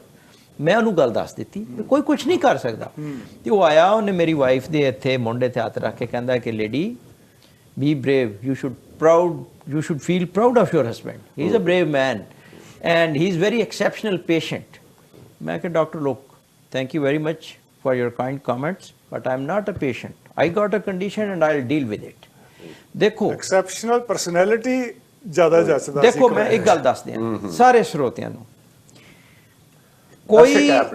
ਕੋਈ ਸਾਡੇ ਜਿਹੜੇ ਨਾਜ਼ਰੀਨ ਨੇ, ਦੇਖੋ ਹਰ ਬੰਦੇ ਨੂੰ ਪਤਾ, ਸਾਡਾ ਈਮਾਨ ਆ ਕਿ देयर इज नो एक्सेप्शन ਦੁਨੀਆ ਦੇ ਵਿੱਚ। ਅਗਰ ਪ੍ਰੋਫਿਟ ਮੁਹੰਮਦ ਨਹੀਂ ਰਹੇ, ਅਗਰ ਗੁਰੂ ਨਾਨਕ ਸਾਹਿਬ ਨਹੀਂ ਰਹੇ, ਅਸੀਂ ਕਿਹੜੇ ਬਾਗ ਦੀ ਮੂਲੀਆਂ? ਹਰ ਬੰਦਾ ਜਿਹੜਾ ਪੈਦਾ ਹੋਇਆ ਉਹਨੇ ਜਾਣਾ ਹੀ ਜਾਣਾ। ਬਿਲਕੁਲ। देयरफॉर ਹਰ ਲਮੇ, ਹਰ ਪਲ ਜੀ ਕੇ ਜਿਓ। ਇਹ ਕੈਂਸਰ ਮੈਨੂੰ ਡਾਇਗਨੋਸ ਹੋ ਗਿਆ, ਮੈਂ ਤਾਂ ਲੱਕੀ ਆ। ਇਹ ਜਿਹੜਾ 1 ਕਰੋੜ ਤੋਂ ਜ਼ਿਆਦਾ ਬੰਦਾ ਦੁਨੀਆ 'ਚ ਕੋਵਿਡ ਨਾਲ ਚਲਾ ਗਿਆ, ਉਹਨਾਂ ਨੂੰ ਕਿਹੜਾ ਡਾਇਗਨੋਸਿਸ ਸੀ? ਸੋ ਹਰ ਹਾਲ ਦੇ ਵਿੱਚ ਰੱਬ ਦਾ, ਪਰਮਾਤਮਾ ਦਾ, ਹਰ ਲਮੇ, ਹਰ ਸੁਬਹ ਜਦੋਂ ਸੂਰਜ ਦੇਖੋ, ਆਪਣੇ ਪਿਆਰੇ ਦੇਖੋ, ਸ਼ੁਕਰ ਕਰੋ। That's it. ਮੈਂ ਤੇ ਬਹੁਤ ਵੱਡੀ ਗੱਲ ਹੈ ਜੀ। ਆਪਾਂ ਹੁਣ ਇਹ ਬਹੁਤ ਵੱਡੀਆਂ ਗੱਲਾਂ ਸੀ ਜਿਹੜੀਆਂ, ਬਹੁਤ ਡੂੰਘੇ ਅਸਰ ਪਾਉਣ ਵਾਲੀਆਂ ਗੱਲਾਂ ਜਿਹੜੀਆਂ ਆਪਾਂ ਹੁਣ ਕੀਤੀਆਂ। ਆਪਾਂ ਵਾਪਸ ਚੱਲਦੇ ਹਾਂ ਮਹਿਮੂਦ ਜੀ ਕੋਲ, ਤੇ ਆਪਾਂ ਕੁਝ ਭਾਰਤ ਪਾਕਿਸਤਾਨ ਸਾਂਝਾਂ ਦੀ ਗੱਲ ਕਰੀਏ, ਕੁਝ ਉਹਨਾਂ ਦੇ ਦਫੇੜਾਂ ਦੀ ਗੱਲ ਕਰੀਏ। ਹਾਂਜੀ ਹਾਂਜੀ, ਕਿਉਂਕਿ ਇਹਨਾਂ ਦਾ ਤਜਰਬਾ ਦੇਖੋ, ਕੱਲਾ ਤਜਰਬਾ ਦੱਸੂਗਾ ਇਹਨਾਂ ਦੀ ਟੌਪ ਬਿਊਰੋਕ੍ਰੇਸੀ ਦਾ, ਠੀਕ ਹੈ, ਫਿਰ ਐਜੂਕੇਸ਼ਨ ਦੇ ਵਿੱਚ ਇਹਨਾਂ ਦਾ ਐਕਸਪੀਰੀਅੰਸ ਹੈਗਾ ਐਜ਼ ਅ ਟੀਚਰ, ਠੀਕ ਹੈ, ਐਜ਼ ਅ ਪ੍ਰੋਫੈਸਰ। ਉਹ ਬਹੁਤ ਵੱਡੀ ਗੱਲ ਹੁੰਦੀ ਹੈ। ਆਪਾਂ ਇਹਨਾਂ ਦੇ ਬਿਊਰੋਕ੍ਰੇਸੀ ਤੋਂ ਸ਼ੁਰੂ ਕਰੀਏ, ਉੱਥੋਂ ਹੀ ਕਰੋ। ਹਾਂਜੀ ਹਾਂਜੀ, ਦੋਵਾਂ ਦੇਸ਼ਾਂ ਦੀ ਬਿਊਰੋਕ੍ਰੇਸੀ ਦੋਵਾਂ ਦੇਸ਼ਾਂ ਨੂੰ ਨੇੜੇ ਲਿਆਉਣ ਲਈ ਕੁਝ ਕਰ ਸਕਦੀ ਆ, ਤੇ ਕੀ ਕਰ ਸਕਦੀ ਆ? ਜੇ ਦੂਰ ਕਰਨ ਲਈ ਕਰ ਸਕਦੀ ਆ ਤੇ ਕੀ ਕਰ ਸਕਦੀ? ਮੇਰਾ ਖਿਆਲ ਹੈ ਜੀ ਕਿ ਬਿਊਰੋਕ੍ਰੇਸੀ ਤਾਂ ਖੈਰ ਡੈਫੀਨੇਟਲੀ ਆਪਣੇ ਆਪਣੇ ਤੌਰ ਤੇ ਕਰ ਵੀ ਰਹੇ ਨੇ। ਸਾਡੀ ਜਿਹੜੀ ਐਮਬੈਸੀਜ਼ ਨੇ, ਇੰਡੀਆ ਦੀ ਐਮਬੈਸੀਜ਼ ਨੇ ਜਾਂ ਪਾਕਿਸਤਾਨ ਦੀ ਐਮਬੈਸੀਜ਼ ਨੇ ਜਿਹੜੀਆਂ ਵਰਲਡ ਵਾਈਡ, ਉਹ ਆਪਣੇ ਆਪਣੇ ਤੌਰ ਤੇ ਐਫਰਟ ਕਰਦੇ ਨੇ। ਲੇਕਿਨ it is more for politicians ਜੀ। ਉਹ ਜਿਹੜਾ ਹੈ ਨਾ ਜੀ, ਪੋਲੀਟੀਕਲ ਲੀਡਰਸ਼ਿਪ ਦੋਵਾਂ ਸਾਈਡਾਂ ਦੀ, ਇਹ ਬੇਸਿਕਲੀ ਫੈਸਲਾ ਉਹਨੇ ਕਰਨਾ ਹੈ। ਤੁਸੀਂ ਦੇਖੋ, ਫੋਰ ਐਗਜ਼ਾਮਪਲ ਸਾਡੇ ਕੋਲ ਆਉਂਦੇ ਨੇ ਸਾਡੇ ਬਹੁਤ ਸਾਰੇ ਸਰਦਾਰ ਦੋਸਤ ਜਿਹੜੇ ਨੇ, ਨਨਕਾਣਾ ਸਾਹਿਬ ਆਉਂਦੇ ਨੇ, ਪੰਜਾ ਸਾਹਿਬ ਆਉਂਦੇ ਨੇ, ਜਾਂ ਹੁਣ ਇਹ ਕਰਤਾਰ ਸਿੰਘ ਜਿਹੜਾ ਬਾਰਡਰ ਖੋਲ੍ਹਣ ਨਾਲ ਉੱਥੇ ਆਉਂਦੇ ਨੇ, ਉਹ ਜਦੋਂ ਸਾਨੂੰ ਮਿਲਦੇ ਨੇ ਤੇ ਉਹ ਕਹਿੰਦੇ ਨੇ ਜੀ ਅਸੀਂ ਤੇ ਤੁਹਾਡੇ ਬਾਰੇ ਚ ਹੋਰ ਹੀ ਸੁਣਿਆ ਸੀ। ਅਸੀਂ ਜਦੋਂ ਬਾਹਰ ਆਉਂਦੇ ਆ ਤੁਹਾਡੇ ਜੈਸੇ ਦੋਸਤਾਂ ਨੂੰ ਮਿਲਦੇ ਆ, ਅਸੀਂ ਕਹਿੰਦੇ ਜੀ ਅਸੀਂ ਤੇ ਤੁਹਾਡੇ ਬਾਰੇ ਚ ਹੋਰ ਹੀ ਸੁਣਿਆ ਸੀ। ਸੋ ਪੀਪਲ ਟੂ ਪੀਪਲ ਕੰਟੈਕਟ ਜਿਹੜਾ ਹੈ ਨਾ ਜੀ, ਉਹ ਬੜਾ ਅੱਛਾ ਹੈ। ਉਹ ਹੁਣ ਕੁਝ ਜ਼ਾਹਿਰ ਹੈ ਡਿਸਪਿਊਟਸ ਹੈ ਨੇ, for example Kashmir is a big dispute, ਉਹ ਹੁਣ ਪੋਲੀਟੀਕਲ ਲੀਡਰਸ਼ਿਪ ਜਿਹੜੀ ਹੈ ਕਿਧਰੇ ਬਹਿ ਕੇ ਸੈਟਲ ਕਰ ਲੇ, ਕਿਉਂਕਿ ਜੰਗਾਂ ਜਿਹੜੀਆਂ ਨੇ ਬਥੇਰੀਆਂ ਲੜ ਕੇ ਵੇਖ ਲੀਆਂ, ਤੇ ਜੰਗਾਂ ਜਿਹੜੀਆਂ ਨੇ ਉਹ ਮਸਲੇ ਦਾ ਇਲਾਜ ਕੋਈ, ਤੇ ਕਿਧਰੇ ਨਾ ਕਿਧਰੇ ਸੈਟਲਮੈਂਟ ਹੋਣਾ ਹੈ, ਉਹ ਸੈਟਲਮੈਂਟ ਹੋ ਜਾਏ। ਔਰ as for as bureaucracy is concerned, ਤੁਸੀਂ ਯਕੀਨ ਕਰੋ ਅਸੀਂ ਬਾਹਰ ਕੋਰਸਿਸ ਤੇ ਜਾਂਦੇ ਆ, ਉੱਥੇ ਇੰਡੀਆ ਤੋਂ ਵੀ ਆਏ ਸਾਡੇ ਜਿਹੜੇ ਨੇ ਕਲੀਗਸ ਹੁੰਦੇ ਨੇ, ਅਸੀਂ ਵੀ ਹੁੰਦੇ ਆ, ਉਹ ਤੁਹਾਨੂੰ ਉੱਥੇ ਤੁਸੀਂ ਇਮੀਡੀਏਟਲੀ ਕਨੈਕਟ ਹੋ ਜਾਂਦੇ ਹੋ, ਔਰ you are talking the same thing and you are talking about the same subjects. ਮੈਂ ਤੁਹਾਨੂੰ ਇੱਕ ਅਗਰ ਇਜਾਜ਼ਤ ਦਿਓ ਤੇ ਇੱਕ ਵਾਕਿਆ ਸੁਣਾਵਾਂ ਜੀ। ਮੈਂ ਜਦੋਂ ਇੰਡੀਆ ਗਿਆ, ਮੇਰੀ ਬੜੀ ਖਾਹਿਸ਼ ਸੀ ਜੀ ਮੈਂ ਔਨ ਫੁੱਟ ਕ੍ਰਾਸ ਕਰਾਂ, ਕਿ ਜੀ ਮੈਂ ਵਾਗੇ ਤੋਂ ਨਿਕਲਾਂ, ਬੈਗ ਮੈਂ ਆਪਣਾ ਫੜਿਆ ਹੋਵੇ ਤੇ ਅਗਲਾ ਪੈਰ ਜਿਹੜਾ ਹੈ ਨਾ ਮੇਰਾ ਅੰਮ੍ਰਿਤਸਰ ਚ ਹੋਵੇ। ਸੋ ਆਈ ਕ੍ਰਾਸਡ ਇਟ, ਬੀਵੀ ਮੇਰੀ ਨਾਲ ਸੀ, ਤੇ ਉਹ ਅੰਦਰ ਇਮੀਗ੍ਰੇਸ਼ਨ ਤੇ ਚਲੇ ਗਏ। ਅੱਛਾ, ਇਹ ਸ਼ਾਇਦ ਤੁਹਾਨੂੰ ਪਤਾ ਹੋਵੇ ਕਿ ਜੀ ਜਿਹੜੀ ਐਮਬੈਸੀਜ਼ ਨੇ ਪਾਕਿਸਤਾਨ ਦੀ ਜਾਂ ਇੰਡੀਆ ਦੀ, ਉਹ ਸ਼ਹਿਰਾਂ ਦਾ ਵੀਜ਼ਾ ਦਿੰਦੇ ਨੇ ਇੱਕ ਦੂਜੇ ਦੇ ਰੈਜ਼ੀਡੈਂਟਸ ਨੂੰ। ਫੋਰ ਐਗਜ਼ਾਮਪਲ ਅਗਰ ਮੈਂ ਕੈਨੇਡਾ ਆਇਆ ਨਾ ਤੇ ਮੇਰੇ ਕੋਲ ਵੀਜ਼ਾ ਕੈਨੇਡਾ ਦਾ ਹੈ, ਮੈਂ ਆਈ ਕੈਨ ਗੋ ਐਨੀਵੇਅਰ। ਲੇਕਿਨ ਅਗਰ ਤੁਸੀਂ ਇੰਡੀਆ ਟੂ ਪਾਕਿਸਤਾਨ ਜਾਣਾ ਹੈ ਜਾਂ ਪਾਕਿਸਤਾਨ ਟੂ ਇੰਡੀਆ ਜਾਣਾ ਹੈ, ਉਹ ਪਾਰਟਿਕੂਲਰ ਸ਼ਹਿਰ ਦਾ ਦੇਣਗੇ, ਔਰ ਮੈਕਸਿਮਮ ਲਿਮਿਟ ਉਹਨਾਂ ਰੱਖੀ ਹੈ 3 ਸ਼ਹਿਰਾਂ ਦੀ। ਠੀਕ ਹੈ। ਅੱਛਾ, ਮੈਂ ਉੱਥੇ ਕਿਸੇ ਨੂੰ ਰਿਕੁਐਸਟ ਕੀਤੀ ਸੀ 5 ਸ਼ਹਿਰਾਂ ਦੀ, ਉਹਨਾਂ ਨੇ 5 ਸ਼ਹਿਰਾਂ ਦਾ ਵੀਜ਼ਾ ਦਿੱਤਾ। ਤੋਂ ਪਹਿਲੇ ਹੀ ਕਾਊਂਟਰ ਤੇ ਨੇ ਹੈਲਪ ਕਰ ਦਿੱਤੀ, ਇਮੀਗ੍ਰੇਸ਼ਨ ਤੇ ਗਿਆ, ਤੇ ਉੱਥੇ ਇੱਕ ਸਰਦਾਰ ਜੀ ਬੈਠੇ, ਤੇ ਉਹਨੇ ਦੇਖ ਕੇ ਤੇ ਕਹਿੰਦੇ ਨੇ ਇਹ ਜੀ ਅੰਬੈਸੀ ਤੇ 3 ਸ਼ਹਿਰਾਂ ਦਾ ਵੀਜ਼ਾ ਦਿੰਦੀ ਹੈ ਤੇ ਤੁਸੀਂ 5 ਦਾ ਕਿਦਾਂ ਲੈ ਲਿਆ? ਉਹ ਮੈਂ ਕਿਹਾ ਬਸ ਸਰਦਾਰ ਜੀ ਮੈਨਾਂ ਤਰਲਾ ਕੀਤਾ ਸੀ। ਖੈਰ ਹੀ ਪਾਸਟਰ ਸਮਾਈਲ, ਔਰ ਪਿੱਛੇ ਇੱਕ ਮੁੰਡਾ ਖੜਾ ਸੀ, ਉਹਦੇ ਕੰਨ 'ਚ ਕੋਈ ਗੱਲ ਕੀਤੀ। ਅੱਛਾ, ਮੇਰਾ ਇੰਡੀਆ ਦਾ ਪਹਿਲਾ ਵਿਜ਼ਿਟ ਸੀ, ਆਈ ਵਾਸ ਸਕੇਅਰਡ ਕਿ ਇਹ ਇਹਨਾਂ ਨੇ ਪਿੱਛੇ ਕੀ ਗੱਲ ਕਰਤੀ। ਉਹ ਮੈਂ ਅੱਗੇ ਗਿਆ, ਕਸਟਮ ਦਾ ਕਾਊਂਟਰ ਸੀ, ਤੇ ਉਹ ਇੰਸਪੈਕਟਰ ਖੜਾ ਹੋ ਗਿਆ, ਹੀ ਵਾਸ ਇਨ ਯੂਨੀਫਾਰਮ, ਮੈਂ ਤੇ ਮੇਰੀ ਬੀਵੀ, ਅਸੀਂ ਔਰ ਹੋਰ ਤੇ ਕੋਈ ਬੰਦਾ ਨਹੀਂ, ਸਿਰਫ ਅਸੀਂ 2 ਬੰਦਿਆਂ ਨੇ ਉਸ ਵਕਤ ਕ੍ਰਾਸ ਕੀਤਾ। ਉਹ ਖੜਾ ਹੋ ਗਿਆ ਤੇ ਉਹਨੇ ਸਲੂਟ ਕੀਤਾ। ਅੱਛਾ ਜੀ। ਤੇ ਮੈਂ, ਤੁਸੀਂ ਯਕੀਨ ਕਰੋ, ਮੈਂ ਪਿੱਛੇ ਮੁੜ ਕੇ ਵੇਖਿਆ ਕਿ ਉਹਦਾ ਕੋਈ ਅਫਸਰ ਆ ਗਿਆ, ਕਿ ਉਹਨੇ ਸਲੂਟ ਕਿਹਨੂੰ ਕੀਤਾ। ਮੈਂ ਨਾ ਰਿਅਲਾਈਜ਼ਡ ਕਿ ਮੈਂ ਸਲੂਟ ਕੀਤਾ ਹੈ। ਉਹਨੇ ਜਵਾਬ ਦਿੱਤਾ, ਕਹਿੰਦਾ ਬੈਠੋ। ਇੰਨੀ ਦੇਰ ਚ ਅੰਦਰੋਂ ਏਸੀ ਸਾਹਿਬ ਕਸਟਮ ਦੇ ਉੱਠ ਕੇ ਆ ਗਏ, ਤੇ ਉਹ ਕਹਿੰਦੇ ਨਹੀਂ ਤੁਸੀਂ ਇੱਥੇ ਕਿਉਂ ਬੈਠੇ ਹੋ, ਤੁਸੀਂ ਮੇਰੇ ਦਫ਼ਤਰ ਆਓ। ਅੱਛਾ, ਮੈਂ ਪਰੇਸ਼ਾਨ ਆ ਕਿ ਇਹਨਾਂ ਨੂੰ ਕੀ ਹੋ ਗਿਆ, ਪਤਾ ਕਿਵੇਂ ਲੱਗਿਆ ਹਸਪਿਟੈਲਿਟੀ ਇਹ ਕੀ ਹੋ ਕੀ ਰਿਹਾ। ਲੋ ਜੀ, ਉੱਥੇ ਗਿਆ, ਇਟਸ ਅ ਲੌਂਗ ਸਟੋਰੀ, ਤੁਸੀਂ ਯਕੀਨ ਕਰੋ। ਉਹ ਜਿਹੜੇ ਏਸੀ ਸਾਹਿਬ ਸਨ, ਮੈਂ ਉਸ ਵੇਲੇ ਐਡੀਸ਼ਨਲ ਕਮਿਸ਼ਨਰ ਸਾਂ, ਉਹ ਏਸੀ ਕਸਟਮ ਦਾ ਇੰਡੀਆ ਸਾਈਡ ਤੇ ਉਹ ਨਾਰਾਜ਼ ਸੀ ਕਿ ਮੈਂ ਆਉਣ ਤੋਂ ਪਹਿਲੇ ਮੈਸੇਜ ਕਿਉਂ ਨਹੀਂ ਕਰਿਆ। ਉਹ ਕਹਿੰਦਾ ਜੀ ਮੈਂ ਉੱਥੇ ਬਾਰਡਰ ਤੇ ਖੜਾ ਹੁੰਦਾ ਤੁਹਾਨੂੰ ਰਿਸੀਵ ਕਰਨ ਵਾਸਤੇ। ਤੋਂ ਜਿਹੜਾ ਸਾਡਾ ਆਪਸ ਦਾ ਕੰਟੈਕਟ ਹੈ ਨਾ, ਉਹ ਤੇ ਇਸ ਤਰ੍ਹਾਂ ਦਾ ਜੀ। ਕਿਉਂਕਿ ਜੀ ਸਾਡੇ ਸਾਹਮਣੇ 2 ਐਗਜ਼ਾਮਪਲ ਨੇ ਵੱਡੀਆਂ। ਜਰਮਨ ਇੱਕ ਹੋਏ, ਇੱਕ ਤੋਂ 2 ਹੋਏ, 2 ਤੋਂ ਫਿਰ ਇੱਕ ਹੋਏ ਜੀ। ਸਾਊਥ ਕੋਰੀਆ, ਨਾਰਥ ਕੋਰੀਆ, ਫਿਰ ਕੋਰੀਆ ਬਣਿਆ। ਵੀ ਇਸੇ ਤਰ੍ਹਾਂ ਅਸੀਂ ਭਾਰਤ, ਪਾਕਿਸਤਾਨ, ਬੰਗਲਾਦੇਸ਼ ਵੀ ਇੱਕ ਤਾਂ ਹੋ ਸਕਦੇ ਆ, ਤੇ ਫਿਰ ਸਾਡੇ ਕਸ਼ਮੀਰ ਦਾ ਇਸ਼ੂ ਤਾਂ ਆਪੇ ਹੀ ਮੁੱਕ ਜਾਊਗਾ। ਨਾ ਪਾਕਿਸਤਾਨ ਮੰਗੂਗਾ, ਨਾ ਭਾਰਤ ਮੰਗੂਗਾ, ਕਸ਼ਮੀਰ ਪੋਲੀਟੀਕਲੀ ਦੇਖੋ ਜੀ ਹੁਣ ਸ਼ਾਇਦ ਪੋਸੀਬਲ ਨਹੀਂ ਹੋਏਗਾ, ਲੇਕਿਨ ਇਹ ਤੇ ਜ਼ਰੂਰ ਹੈ ਕਿ ਤੁਸੀਂ ਇੱਜ਼ਤ ਇਤਰਾਮ ਨਾਲ ਰਹਿ ਸਕਦੇ ਹੋ। ਥੋੜਾ ਡਿਫਰ ਕਰ ਰਿਹਾ, ਇਹ ਤਾਂ ਰਹਿਣਾ ਹੀ ਪੈਣਾ ਨਾ, ਇਹ ਤਾਂ ਰਹਿਣਾ ਹੀ ਚਾਹੀਦਾ ਹੈ। ਵੀ ਜੇ ਦੂਜੇ ਦੇਸ਼ ਇਕੱਠੇ ਹੋ ਸਕਦੇ ਆ ਤਾਂ ਅਸੀਂ ਵੀ ਹੋ ਸਕਦੇ ਆ। ਇਹ ਨਹੀਂ ਵੀ ਜੇ ਲੋਕ ਮਜਬੂਰ ਕਰ ਦਿੰਦੇ ਆ ਪੋਲੀਟੀਕਲ ਲੀਡਰਾਂ ਨੂੰ, ਸਿਆਸਤਦਾਨਾਂ ਨੂੰ, ਜੇ ਉਹ ਜਾਗ ਪੈਣ। ਉੱਥੇ ਸਿਆਸਤ ਨਹੀਂ ਸੀ ਚਾਹੁੰਦੀ, ਪੋਲੀਟੀਕਲ ਲੀਡਰ ਨਾ ਜਰਮਨ ਚ ਇੱਕ ਹੋਣਾ ਚਾਹੁੰਦੇ ਸੀ, ਨਾ ਸਾਊਥ ਕੋਰੀਆ, ਨਾਰਥ ਕੋਰੀਆ ਚ ਇੱਕ ਹੋਣਾ ਚਾਹੁੰਦੇ। ਤੁਸੀਂ ਹਿਸਟਰੀ ਚ ਵੇਖ ਲਓ ਜੀ, ਫਰਾਂਸ ਔਰ ਇੰਗਲੈਂਡ ਉਹ ਇੰਨੀ ਮੁੱਦਤ ਤੱਕ ਜੰਗਾਂ ਲੜਦੇ ਰਹੇ, ਇੱਕ ਦੂਜੇ ਦਾ ਨਾਂ ਸੁਣਨ ਨੂੰ ਤਿਆਰ ਨਹੀਂ ਸਨ। ਅਲਟੀਮੇਟਲੀ ਉਹਨਾਂ ਨੇ ਸੋਚਿਆ ਕਿ ਜੀ ਨਹੀਂ, ਇਹ ਅਮਨ ਦਾ ਰਸਤਾ ਹੈ, ਸ਼ਾਂਤੀ ਦਾ ਰਸਤਾ ਹੈ। ਦੇਖੋ, ਵਿਲ ਹੋਣੀ ਚਾਹੀਦੀ ਹੈ, ਖਾਸ ਕਰਕੇ ਪੋਲੀਟੀਕਲ ਵਿਲ ਹੈ ਜਿਹੜੀ ਉਹ ਹੋਣੀ। ਪੋਲੀਟੀਕਲ ਵਿਲ ਪਬਲਿਕ ਮਜਬੂਰ ਕਰ ਦਿੰਦੀ ਆ, ਉਹਨਾਂ ਨੂੰ ਪਾਸੇ ਕਰ ਦਿੰਦੀ ਆ ਵੀ ਜੇ ਤੁਸੀਂ ਨਹੀਂ ਇਹ ਕਰਨਾ ਤੇ ਪਰੇ ਹੋ ਜਾਓ। ਇਹ ਹਾਲਾਤ ਹੋਣੇ ਚਾਹੀਦੇ ਆ। ਮੈਂ I am coming to this book again.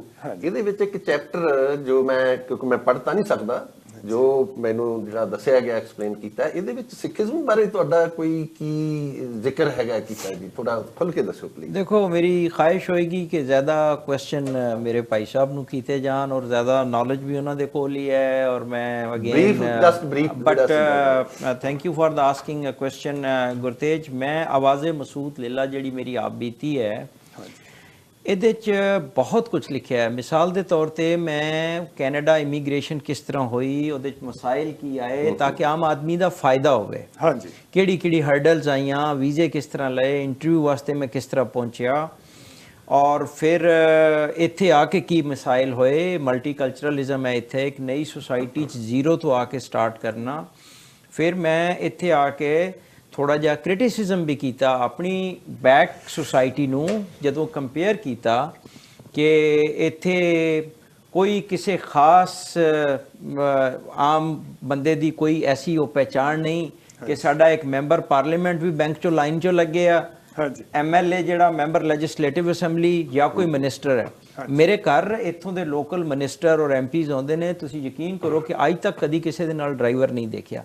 ਸੋ ਮੈਂ ਕੰਪੈਰੀਜ਼ਨਸ ਵੀ ਕੀਤੀਆਂ, ਆਪਣੀ ਜੋ ਆਪ ਮੇਰੇ ਨਾਲ ਬੀਤਾ ਉਹ ਦੱਸਿਆ। ਲੇਕਿਨ ਜਿਹੜੀ ਗੁਰਤੇਜ ਗਿੱਲ ਸਾਹਿਬ ਨੇ ਸਵਾਲ ਕੀਤਾ, ਮੈਂ ਆਪਣੇ ਦਿਲ ਦੀ ਗੱਲ ਲਿਖੀ ਔਰ ਸਾਰੀਆਂ ਗੱਲਾਂ ਮੈਂ ਆਪਣੇ ਦਿਲ ਦੀਆਂ ਮੇਰੇ ਲਿਖੀਆਂ। ਕੋਲੇ ਟਾਈਮ ਥੋੜਾ ਰਹਿ ਗਿਆ ਜੀ। ਪਲੀਜ਼ ਸ਼ਾਰਟਸ ਰੱਖਣਾ ਆਪਾਂ ਮੈਂ ਦੁਬਾਰੇ ਮਸੂਦ ਜੀ ਕੋਲ ਮੈਂ ਉਸੇ ਪਾਸੇ ਆ ਰਿਹਾ ਜੀ ਕਿ ਦੋ ਨੇਸ਼ਨਸ ਤੋਂ ਮੈਂ ਜਾਪਾਨ ਵਿਜ਼ਿਟ ਕੀਤਾ ਸੀ। ਮੈਂ ਜੈਪਨੀਜ਼ ਨੇਸ਼ਨ ਤੋਂ ਬੜਾ ਮੁਤਾਸਰ ਹੋਇਆ, ਠੀਕ ਹੈ ਜੀ, ਇੰਪ੍ਰੈਸਡ ਹੋਇਆ। ਹਾਂਜੀ they are a true nation. ਉਹਦੀ ਡਿਟੇਲ 'ਚ ਮੈਂ ਨਹੀਂ ਜਾਂਦਾ, ਲੇਕਿਨ ਇਸ ਵਕਤ ਮੈਂ ਸਬਜੈਕਟ ਦੀ ਗੱਲ ਕਰਦਾ ਕਿ ਜਿਸ ਤਰ੍ਹਾਂ ਮੇਰੇ ਭਾਈ ਸਾਹਿਬ ਨੇ ਫਰਮਾਇਆ ਕਿ ਦੋਵਾਂ ਦੇਸ਼ਾਂ ਦੇ ਵਿੱਚ ਜਿਹੜਾ ਲਿਟਰੇਚਰ ਪੜ੍ਹਾਇਆ ਜਾਂਦਾ ਸਕੂਲਾਂ ਦੇ ਵਿੱਚ ਔਰ ਜਿਹੜੀ ਬੜੀ ਮਾਜ਼ਰਤ ਦੇ ਨਾਲ ਕੁਝ ਇੰਸਟੀਟਿਊਸ਼ਨ ਜਿਹੜੇ ਨੇ ਉਹ ਕੋਈ ਰਿਲੀਜੀਅਸ ਇੰਸਟੀਟਿਊਸ਼ਨ ਹੋਣ ਜਾਂ ਉਹ ਕੋਈ ਖਾਸ ਕਿਸੇ ਏਜੰਡੇ ਤੇ ਕੰਮ ਕਰਦੇ ਹੋਣ, ਦੋਨਾਂ ਕੰਟਰੀਜ਼ ਦੇ ਵਿੱਚ ਮੈਂ ਗੱਲ ਕਰ ਰਿਹਾ, ਉਹ ਇੰਨੀ ਬ੍ਰੇਨ ਵਾਸ਼ਿੰਗ ਕਰਦੇ ਆ ਇੱਕ ਦੂਸਰੇ ਦੇ ਖਿਲਾਫ। ਔਰ ਉਹੀ ਬੰਦੇ ਜਦੋਂ ਅਸੀਂ ਬਾਹਰ ਆ ਕੇ ਮਿਲਦੇ ਆ ਤੇ ਅਸੀਂ ਹੈਰਾਨ ਪਰੇਸ਼ਾਨ ਹੋ ਜਾਂਦੇ ਆ ਕਿ ਇਹ ਤੇ ਇਸ ਤਰ੍ਹਾਂ ਲੱਗਦਾ ਜਿਵੇਂ ਸਾਡੇ ਮਤਲਬ। ਹਾਂਜੀ let me give you an example ਕਿ ਮੈਂ 2002 ਤੋਂ ਗੁਰਤੇਜ ਨੂੰ ਜਾਣਨਾ, we are friends, he is a big support for me ਜੀ। ਮੈਂ ਇਸ ਕਿਤਾਬ ਦੇ ਵਿੱਚ ਜ਼ਿਕਰ ਕੀਤਾ ਜੀ ਸਿੱਖ ਨੇਸ਼ਨ ਦਾ। ਮੈਂ ਆਈ found them a true nation, a very brave nation, Bahadur ji, Daler, ਖੁਦਦਾਰ, self esteem ਔਰ ਇਤਨੀ ਇਹਨਾਂ ਦੀ ਕੁਝ ਚੀਜ਼ਾਂ ਨੇ ਮੈਨੂੰ ਮੁਤਾਸਰ ਕੀਤਾ। ਮਿਸਾਲ ਦੇ ਤੌਰ ਤੇ ਮੈਂ 20 ਸਾਲ ਤੋਂ ਸਰੀ ਦੇ ਵਿੱਚ ਰਹਿ ਰਿਹਾ, ਮੇਰੀ ਹਰ ਗਮੀ ਖੁਸ਼ੀ ਨੂੰ ਹਾਂਜੀ ਔਰ ਖਸੂਸਨ ਗਮੀ ਨੂੰ ਇਹਨਾਂ ਨੇ ਇਸ ਤਰ੍ਹਾਂ ਸਾਂਝ ਪਾਈ ਹੈ ਜਿਸ ਤਰ੍ਹਾਂ ਸਾਡੇ ਕੋਈ ਪੁਰਾਣੇ ਰਿਸ਼ਤੇ ਚਲਦੇ ਆ ਰਹੇ ਆ ਜੀ।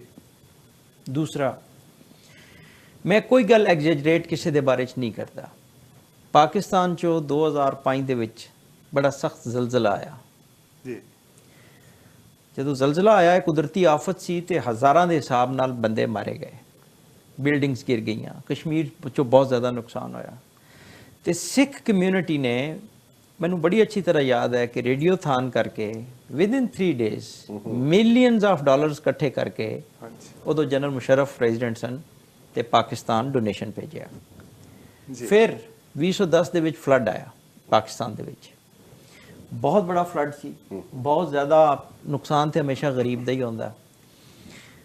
ਉਦੋਂ ਫਿਰ ਇਹਨਾਂ ਨੇ ਇਸੇ ਤਰ੍ਹਾਂ ਫੰਡਸ ਇਕੱਠੇ ਕਰਕੇ ਰੇਡੀਓਥਨ ਕੀਤਾ। ਫਿਰ ਇਹ ਸਰੀ ਮੈਮੋਰੀਅਲ ਹਸਪੀਟਲ, ਜਦੋਂ ਮੈਂ ਰੋਜ਼ ਉੱਥੋਂ ਲੰਘਣਾ ਜਾਂ ਮੈਂ ਆਪਣੇ ਇਲਾਜ ਲਈ ਜਾਣਾ ਜਾਂ ਕੋਈ ਆਮ ਆਦਮੀ ਜਾਂਦਾ ਹੈ, ਤੇ ਜਦੋਂ ਤੁਸੀਂ ਗੁਰੂ ਨਾਨਕ ਵਾਰਡ ਦੇਖਦੇ ਹੋ ਤੇ ਸਿੱਖ ਨੇਸ਼ਨ ਨੂੰ, ਕਮਿਊਨਿਟੀ ਨੂੰ ਸਲੂਟ ਕਰਨਾ ਜ਼ਰੂਰੀ ਹੋ ਜਾਂਦਾ ਹੈ। ਜੀ, ਧੰਨਵਾਦ ਤੁਹਾਡਾ। ਇੱਕ ਸੈਕਿੰਡ, ਇਮਾਨਦਾਰੀ ਨਾਲ ਦਿਲੋਂ ਨਹੀਂ, ਜਜ਼ਬਾਤ ਸਾਂਝੇ ਮੈਂ ਇਹ ਦੇਖਿਆ ਜੀ, ਮੈਂ ਇਹਨਾਂ ਕੋਲ ਜ਼ਰੂਰ ਅੰਤ ਚ ਜਾਣਾ ਚਾਹੁੰਦਾ ਹਾਂ। ਮੈਂ ਇਹਨਾਂ ਦੇ ਗੁਰਦੁਆਰਿਆਂ 'ਚ ਗਿਆ, ਹਾਂਜੀ, ਕੋਈ ਡਿਸਕ੍ਰਿਮੀਨੇਸ਼ਨ ਨਹੀਂ, ਕੋਈ ਮੁਸਲਮਾਨ ਹੈ, ਹਿੰਦੂ ਹੈ, ਉਹ ਜਾਏ ਇਬਾਦਤ ਕਰੇ, ਉਹ ਰੋਟੀ ਪਾਣੀ ਛਕੇ, ਕੁਝ ਕਰੇ। ਸੋ ਮੈਂ ਆਪਣੀ ਗੱਲ ਨੂੰ ਇਸ ਗੱਲ ਤੇ ਖ਼ਤਮ ਕਰਨਾ ਕਿ ਸੈਲੂਟ ਟੂ ਸਿੱਖ ਨੇਸ਼ਨ। ਮੇਰੇ ਬੜੇ ਅੱਛੇ ਦੋਸਤ, ਸੱਜਣ, ਮਿੱਤਰ, ਪਿਆਰੇ ਨੇ ਇੱਥੇ, ਔਰ ਮੈਂ ਸਮਝਣਾ ਕਿ ਕਾਸ਼ ਇਹ ਸਿੱਖ ਮੁਸਲਮਾਨ ਹੁੰਦੇ ਤੇ 56 ਕੰਟਰੀਆਂ ਮੁਸਲਮਾਨਾਂ ਦੀਆਂ ਇੱਕ ਪਾਸੇ ਤੇ ਇਹ ਸਿੱਖ ਇੱਕ ਪਾਸੇ ਖੜੇ ਹੁੰਦੇ। ਲੇਕਿਨ ਬਹਰਹਾਲ ਇਹ ਤੇ ਮੈਂ ਇੱਕ ਜੋਕ ਦੇ ਵਿੱਚ ਰਿਮਾਰਕ ਦਿੱਤਾ, ਤੁਹਾਡੀ ਸੋਚ ਨੂੰ ਸਲੂਟ ਟੂ ਸਿੱਖ ਕਮਿਊਨਿਟੀ, ਮੈਂ ਸਾਰੇ ਸਿੱਖਾਂ ਨੂੰ ਸਲੂਟ ਕਰਨਾ ਜੀ। ਮਹਿਮੂਦ ਜੀ, ਆਪਾਂ ਵਾਪਸ ਚੱਲਦੇ ਹਾਂ ਆਪਣੇ ਬਾਰਡਰ ਤੇ। ਜੇ ਦੋਵਾਂ ਸਰਕਾਰਾਂ ਦੇ, ਦੋਵਾਂ ਦੇਸ਼ਾਂ ਦੇ ਸੰਬੰਧ ਸੁਧਰ ਜਾਂਦੇ ਆ ਤਾਂ ਆਰਥਿਕ ਲਾਭ ਕਿਹੋ ਜਿਹੇ ਹੋਣਗੇ, ਆਰਥਿਕ ਫਾਇਦੇ ਕੀ ਹੋਣਗੇ? ਵਪਾਰ ਵਧਣ ਦੇ ਨਾਲ ਨਾਲ ਜਿਹੜੀ ਸ਼ਾਂਤੀ ਹੋਊਗੀ ਉਹ ਸਮਾਜ ਨੂੰ, ਸਮਾਜ ਨੂੰ ਉਹਦਾ ਕੀ ਫਾਇਦਾ ਹੋਊ? ਦੇਖੋ ਜੀ, ਇਹਦੇ 'ਚ ਕੋਈ ਸ਼ੱਕ ਨਹੀਂ, ਅਗਰ ਦੋਵਾਂ ਮੁਲਕਾਂ ਦੇ ਤਾਲੁਕਾਤ ਅੱਛੇ ਹੋਣਗੇ। ਫॉर ਐਗਜ਼ਾਮਪਲ, ਅਗਰ ਮੈਂ ਕੋਈ ਚੀਜ਼ ਪਾਕਿਸਤਾਨ ਨੇ ਇੰਪੋਰਟ ਕਰਨੀ ਹੈ ਤੇ ਅੰਮ੍ਰਿਤਸਰ ਤੇ ਜਿਹੜਾ 20-25 ਕਿਲੋਮੀਟਰ ਤੇ ਉੱਥੋਂ ਆ ਸਕਦਾ ਹੈ, ਜਾਂ ਅਗਰ ਕੋਈ ਚੀਜ਼ ਲਾਹੌਰ ਪੈਦਾ ਹੁੰਦੀ ਹੈ ਜਾਂ ਸ਼ੇਖੂਪੁਰੇ ਪੈਦਾ ਹੁੰਦੀ ਹੈ ਤੇ ਉਹ ਜਲੰਧਰ 'ਚ ਚਾਹੀਦੀ ਹੈ ਤੇ ਉਹ ਤੇ ਘੰਟੇ 'ਚ ਪਹੁੰਚ ਜਾਏਗੀ ਜਾਂ 1.5 ਘੰਟੇ 'ਚ ਪਹੁੰਚ ਜਾਏਗੀ। तो मैं वाया दुबई आएगी या पता नहीं। वो मैं एक दिन देखा जी, वो जड़ा साडा ना मेरा साडा जड़ा है बाई पिंड, ਉਹਦੇ ਨਾਲ ਹੀ ਨਾ ਖਿਊੜਾ ਸਾਲਟ ਮਾਈਨ ਹੈ, ਉਥੋਂ ਦਾ ਬੜਾ ਮਸ਼ਹੂਰ ਪਿੰਕ ਸਾਲਟ ਇੱਥੇ ਵੀ ਤੁਸੀਂ ਦੇਖਦੇ ਹੋ। ਉਹ ਹੁਣ ਪਿੰਕ ਸਾਲਟ ਜਿਹੜਾ ਜੀ ਉਹ ਦੁਬਈ ਜਾਂਦਾ ਹੈ, ਦੁਬਈ ਤੋਂ ਉਹਦੀ ਪੈਕਿੰਗ ਹੁੰਦੀ ਹੈ, ਫਿਰ ਉਹ ਇੰਡੀਆ ਆਉਂਦਾ ਹੈ। ਤੇ ਮਤਲਬ ਇਹ ਹਾਂ, ਤਾਂ ਉਹ ਮਤਲਬ ਹੈ ਕਿ ਜੀ ਇਸ ਤਰ੍ਹਾਂ ਬਹੁਤ ਫਾਇਦੇ ਹੋ ਸਕਦੇ ਨੇ। दूसरा, फॉर एग्जांपल खास तौर पे मैं देखांगे जी, अगर मैं इस गल हो रही सी जी कि साडी सिख कम्युनिटी दी, हाँ जी, इन्हां दियां सारियां रिलीजियस जिहड़ियां ने मोस्ट ऑफ द प्लेसेस, हाँ जी, वो ते है ने पाकिस्तान च। हाँ जी, ਤੁਸੀਂ ਹੁਣ ਪੰਜਾ ਸਾਹਿਬ ਦੀ ਗੱਲ ਕਰ ਲਓ, ਤੁਸੀਂ ਗੁਰਦੁਆਰਾ ਸਾਹਿਬ ਦੀ ਗੱਲ ਕਰ ਲਓ, ਨਨਕਾਣਾ ਸਾਹਿਬ ਦੀ ਗੱਲ ਕਰ ਲਓ, ਤੁਸੀਂ ਜਨਮ ਸਥਾਨ ਹੈ ਜੀ, ਤੁਹਾਨੂੰ ਪਤਾ ਹੈ, ਕਰਤਾਰ ਸਿੰਘ ਦੀ ਗੱਲ ਕਰ ਲਓ, ਇਹ ਜਿਹੜਾ ਬਾਰਡਰ ਨਵਾਂ ਖੁੱਲ ਗਿਆ, ਇਤਨਾ ਜ਼ਿਆਦਾ ਆਣ ਜਾਣ ਹੋ ਜਾਏਗਾ, ਇਤਨਾ ਟੂਰਿਜ਼ਮ ਜਿਹੜਾ ਇੰਨਾ ਵੱਧ ਜਾਏਗਾ। ਫॉर एग्जांपल, मैं ਹੁਣ ਦਿੱਲੀ ਜਾਣਾ ਹੈ, ਮੈਂ ਹੁਣ ਲਾਲ ਕਿਲਾ ਵੇਖਣਾ ਹੈ, ਜਾਂ ਮੈਂ ਹੁਣ ਆਗਰੇ ਜਾਣਾ ਹੈ, ਮੈਂ ਤਾਜ ਮਹਿਲ ਦੇਖਣਾ ਹੈ, ਮੈਂ ਜੈਪੁਰ ਜਾਣਾ ਹੈ, ਤਾਂ ਬਹੁਤ ਜ਼ਿਆਦਾ ਜਿਹੜਾ ਹੈ ਨਾ ਜੀ ਉਹ ਪੀਪਲ ਟੂ ਪੀਪਲ ਕੰਟੈਕਟ। ਔਰ ਦੂਜੀ ਗੱਲ ਇਹ ਵੇ ਕਿ ਜੀ ਦੋਵੇਂ ਮੁਲਕ ਜਿਹੜੇ ਨੇ ਉਹ ਆਪਣੀ ਬਹੁਤ ਸਾਰੀ ਲੋਕਾਂ ਦੀ ਫਲਾਹ ਤੇ, ਤਾਲੀਮ ਤੇ ਹੈਲਥ ਤੇ ਇਹ ਪੈਸਾ ਖਰਚ ਕਰ ਸਕਦੇ ਨੇ, ਜਿਹੜਾ ਹੁਣ ਡਿਫੈਂਸ ਤੇ ਲੱਗ ਜਿਹੜਾ ਹੁਣ ਮਿਲਟਰੀ ਤੇ ਖਰਚ ਹੋਈ ਜਾਂਦਾ। ਉਹ ਹੁਣ ਜ਼ਾਹਿਰ ਹੈ ਜੀ ਦੋਵਾਂ ਮੁਲਕ ਸਮਝਦੇ ਨੇ ਕਿ ਜੀ ਸਾਡੀ ਜ਼ਰੂਰਤ ਹੈ, ਉਹ ਕਰੀ ਜਾ ਰਹੇ ਨੇ। ਲੇਕਿਨ ਇਹ ਵੇ ਕਿ ਅਗਰ ਉਹ ਬੈਠ ਕੇ ਆਪਣੀ ਸੈਟਲਮੈਂਟ ਕਰ ਲੈਣ ਤੇ ਕਮ ਸੇ ਕਮ ਲੋਕਾਂ ਦਾ ਬਹੁਤ ਫਾਇਦਾ ਹੈ। ਔਰ ਮੈਂ ਸਮਝਦਾ ਕਿ ਜੀ ਇਵੈਂਚੁਅਲੀ ਪੀਸ ਹੀ ਜਿਹੜਾ ਨਾ ਉਹ ਰਸਤਾ ਹੈ ਜਿਸ ਤੇ ਸਾਨੂੰ ਜਾਣਾ ਚਾਹੀਦਾ। ਮੈਨੂੰ ਲੱਗਦਾ ਹੈ ਪੰਜਾਬੀ ਭਾਸ਼ਾ ਦਾ ਵੀ ਜਿਹੜਾ ਹੈ ਉਹ ਫਾਇਦਾ ਹੋ ਜਾਊਗਾ। ਹੁਣ ਉਹ ਦੋ ਬ੍ਰਾਂਚਾਂ ਬਣਦੀਆਂ ਜਾਂਦੀਆਂ, ਉਧਰ ਉਰਦੂ ਦਾ, ਫਾਰਸੀ ਦਾ ਪ੍ਰਭਾਵ ਹੋਣ ਕਰਕੇ ਤੇ ਇਧਰ ਹਿੰਦੀ ਦਾ, ਸੰਸਕ੍ਰਿਤ ਦਾ ਪ੍ਰਭਾਵ ਹੋਣ ਕਰਕੇ ਪੰਜਾਬੀ ਦੋ ਹਿੱਸਿਆਂ 'ਚ ਵੰਡੀ ਜਾ ਰਹੀ ਹੈ ਤੇ ਆਉਣ ਵਾਲੇ ਟਾਈਮ 'ਚ ਹੋ ਸਕਦਾ ਹੈ ਇੱਕ ਦੂਜੇ ਨੂੰ ਸਮਝਣਾ ਔਖਾ ਹੋ ਜਾਵੇ। ਅੱਛਾ, ਲੈਂਗੁਏਜ ਜਿਹੜੀ ਹੈ ਨਾ ਜੀ, ਜੇ ਇਕੱਠੇ ਹੋ ਜਾਣ, ਰਲ ਮਿਲਣ ਲੱਗ ਜਾਣ, ਆਉਣ ਜਾਣ ਲੱਗ ਜਾਣ ਤੇ ਪੰਜਾਬੀ ਜਿਹੜੀ ਉਹ ਸਾਂਝੀ ਰਵੇ। ਫਿਰ ਦੇਖੋ ਇਹ ਜਿਹੜੀ ਗੱਲ ਹੈ ਨਾ, ਤੁਸੀਂ ਲੈਂਗੁਏਜ ਦੀ ਗੱਲ ਕਰ ਰਹੇ ਹੋ। ਫॉर एग्जांपल, ਤੁਹਾਡਾ ਜਿਹੜਾ ਹੈ ਰਸਮੁਲ ਖਤ ਜਿਹੜਾ ਹੈ ਉਹ ਗੁਰਮੁਖੀ ਹੈ, ਹਾਂਜੀ, ਇੱਥੇ ਉਹ ਜਿਹੜਾ ਹੈ ਨਾ ਉਰਦੂ ਰਸਮੁਲ ਖਤ 'ਚ ਲਿਖਿਆ ਜਾਂਦਾ ਹੈ। ਲੇਕਿਨ ਹੁਣ ਜਦੋਂ ਅਸੀਂ ਬੋਲਦੇ ਹਾਂ ਪੰਜਾਬੀ, ਫॉर एग्जांपल ਮੈਂ ਕਿਤੇ ਜਹਾਜ਼ 'ਚ ਜਾ ਰਿਹਾ, ਤੁਸੀਂ ਮੈਨੂੰ ਮਿਲ ਗਏ ਤਾਂ ਅਸੀਂ ਉਹ ਇਮੀਡੀਏਟਲੀ ਕਨੈਕਟ ਕਰ ਸਕਦੇ ਹਾਂ। ਸੋ ਪੰਜਾਬੀ ਲੈਂਗੁਏਜ ਦਾ ਲਿਖਣ ਦਾ ਤਰੀਕਾ ਸ਼ਾਇਦ ਡਿਵਾਈਡ ਹੋ ਜਾਏਗਾ, ਲੇਕਿਨ ਪੰਜਾਬੀ ਲੋਕ ਜਾਂ ਪੰਜਾਬੀ ਜ਼ੁਬਾਨ ਉਹ ਡਿਵਾਈਡ ਨਹੀਂ ਹੋਏਗੀ, ਉਹ ਇਸੇ ਤਰ੍ਹਾਂ ਹੀ ਚੱਲਦੀ ਰਹੇਗੀ। ਲੋਕ ਡਿਵਾਈਡ ਨਹੀਂ ਹੋਣਗਾ। ਅੱਜ ਤੋਂ ਸਕ੍ਰਿਪਟ ਜਿਹੜੀ ਉਹ ਵੱਖਰੀ ਹੈ, ਸਕ੍ਰਿਪਟ ਵੱਖਰੀ ਹੈ। 100-200 ਸਾਲ ਤੱਕ ਚੱਲਦੇ ਆ, ਜਿਵੇਂ ਜਿਵੇਂ ਵਿਕਾਸ ਹੁੰਦਾ ਭਾਸ਼ਾ ਦਾ, ਨੈਚੁਰਲੀ ਆ ਵੀ ਇੱਧਰ ਇੰਗਲਿਸ਼, ਸੰਸਕ੍ਰਿਤ, ਹਿੰਦੀ ਦੇ ਸ਼ਬਦ ਜ਼ਿਆਦਾ ਵਰਤੇ ਜਾਣਗੇ, ਉਧਰ ਉਰਦੂ, ਫਾਰਸੀ ਦੇ ਵਰਤੇ ਜਾਣਗੇ। ਮੈਂ ਤਾਂ ਵੈਸੇ ਸੱਚੀ ਗੱਲ ਇਹ ਹੁਣ ਤੁਹਾਡੀ ਪੰਜਾਬੀ 'ਚ ਕਈ ਸ਼ਬਦ ਹੋਣਗੇ ਜਿਹੜੇ ਮੈਨੂੰ ਸਮਝ ਨਹੀਂ ਆਉਣਗੇ, ਸਾਡੀ ਪੰਜਾਬੀ 'ਚ ਕੋਈ ਸ਼ਬਦ ਹੋਣਗੇ ਜਿਹੜੇ ਉਧਰ ਵਾਲਿਆਂ ਨੂੰ ਸਮਝ ਨਹੀਂ ਆਉਣਗੇ। ਕਰ ਰਿਹਾ ਸੀ ਨਾ ਜੀ ਆਪਣੇ ਸਰਦਾਰ ਦੋਸਤਾਂ ਦੀ ਔਰ ਸਿੱਖ ਕਮਿਊਨਿਟੀ ਦੀ ਤਾਰੀਫ ਕਰ ਰਿਹਾ ਸੀ, ਮੇਰੇ ਜ਼ਿਹਨ 'ਚ ਜਿਹੜੀ ਫੌਰਨ ਇੱਕ ਗੱਲ ਆਈ, ਮੈਂ ਆਪਣੇ ਜਿਤਨੇ ਸਿੱਖ ਦੋਸਤਾਂ ਨੂੰ ਮਿਲਦਾ ਜਾਣਦਾ, ਉਹ ਸਾਰੇ ਆਪਣੇ ਬੱਚਿਆਂ ਨਾਲ ਪੰਜਾਬੀ ਬੋਲਦੇ ਨੇ। ਉਹ ਮੈਂ ਕਹਿੰਦਾ ਕਿ ਜੀ ਉਹ ਜਿਹੜੀ ਆਪਣੀ ਪਛਾਣ ਹੈ ਨਾ, ਹੁਣ ਅਸੀਂ ਸਾਡੇ ਬਹੁਤ ਸਾਰੇ ਲੋਕ ਅਸੀਂ ਪਾਕਿਸਤਾਨ 'ਚ ਉਹ ਜਿਹੜੀ ਹੈ ਨਾ ਉਹ ਉਰਦੂ ਤੇ ਆ ਗਏ ਕਿ ਬੱਚਿਆਂ ਨਾਲ ਉਰਦੂ ਬੋਲਣਾ ਸ਼ੁਰੂ ਹੋ ਗਿਆ। ਲੇਕਿਨ ਬਹੁਤ ਵੱਡੀ ਗੱਲ ਹੈ ਕਿ ਜੀ ਜ਼ਿਆਦਾਤਰ ਮੈਂ ਦੇਖਿਆ ਕਿ ਜੀ ਉਹ ਬੱਚਿਆਂ ਨਾਲ ਪੰਜਾਬੀ ਬੋਲਣਗੇ। ਔਰ ਇਸ ਤਰ੍ਹਾਂ ਜ਼ੁਬਾਨ ਜਿਹੜੀ ਹੈ ਨਾ, ਉਹ ਦੇਖੋ ਜੀ ਜੋ ਇਤਨੀ ਪੁਰਾਣੀ ਜ਼ੁਬਾਨ ਹੈ, ਸਾਰੀ ਸੂਫੀ ਸ਼ੋਰਾ ਜਿਹੜੇ ਬਾਬਾ ਫਰੀਦ ਦੀ ਗੱਲ ਕਰੀਏ ਜਾਂ ਖਾਜਾ ਫਰੀਦ ਦੀ ਗੱਲ ਕਰੀਏ, ਬੁੱਲੇ ਸ਼ਾਹ ਦੀ ਗੱਲ ਕਰੀਏ, ਬੁੱਲੇ ਸ਼ਾਹ, ਸ਼ਾਹ ਹੁਸੈਨ, ਜਿੰਨੇ ਵੀ ਉਹ ਪਾਕਿਸਤਾਨ ਵਾਲੇ ਸਾਡੇ ਦਿਮਾਗਾਂ 'ਚ, ਦਿਲਾਂ 'ਚ ਬੈਠੇ ਹੋਏ ਆ, ਤੁਸੀਂ ਬੈਠੇ ਹੋਏ ਆ। Baba Sheikh Farid is known as father of Punjabi literature. ਤੇ ਮੇਰਾ ਖਿਆਲ ਆ ਵੀ ਅੱਜ ਦੀ ਇਹ ਮੁਲਾਕਾਤ ਜਿਹੜੀ ਆ ਕਾਫੀ ਟਾਈਮ ਹੋ ਗਿਆ, ਆਪਾਂ ਟਾਈਮ ਲੈ ਲਿਆ ਪੂਰਾ, ਤੇ ਅੱਗੇ ਵਾਸਤੇ ਕੁਝ ਰੱਖ ਲਈਏ, ਬਹੁਤ ਸਾਰੀਆਂ ਗੱਲਾਂ ਹੋਰ ਵੀ ਕਰਨ ਵਾਲੀਆਂ। ਮੈਂ ਇੱਕ ਪੈਗਾਮ ਦੇਣਾ ਚਾਹਾਂਗਾ ਜੀ ਕਿ ਜੀ ਜਦੋਂ ਵੀ ਸਾਡੇ ਖਾਸ ਤੌਰ ਤੇ ਆਪਣੀ ਸਿੱਖ ਦੋਸਤਾਂ ਨੂੰ ਕਿ ਉਹ ਪਾਕਿਸਤਾਨ ਆਉਣ ਹਾਂਜੀ। ਤੇ ਇਹ ਜਿਹੜੇ ਇਹਨਾਂ ਦੇ ਮਜ਼ਹਬੀ ਮਕਾਮਾਤ ਨੇ ਉਹ ਵੇਖਣ, ਲਾਹੌਰ ਵੇਖਣ, ਅਨਾਰਕਲੀ ਵੇਖਣ, ਹਾਂਜੀ। ਸ਼ੇਖੂਪੁਰੇ ਜੈਸਾ ਤੁਹਾਡਾ ਪਿੰਡ ਵੇਖਣ। ਹਾਂਜੀ। ਔਰ ਉਸ ਸਿਲਸਿਲੇ ਵਿੱਚ ਅਸੀਂ ਜੋ ਵੀ ਕੋਈ ਮਦਦ ਕਰ ਸਕਦੇ ਹਾਂ, ਮਸੂਦ ਇੱਥੇ ਬੈਠਾ ਹੈ, ਇਹਦਾ ਕੰਟੈਕਟ ਹੈ।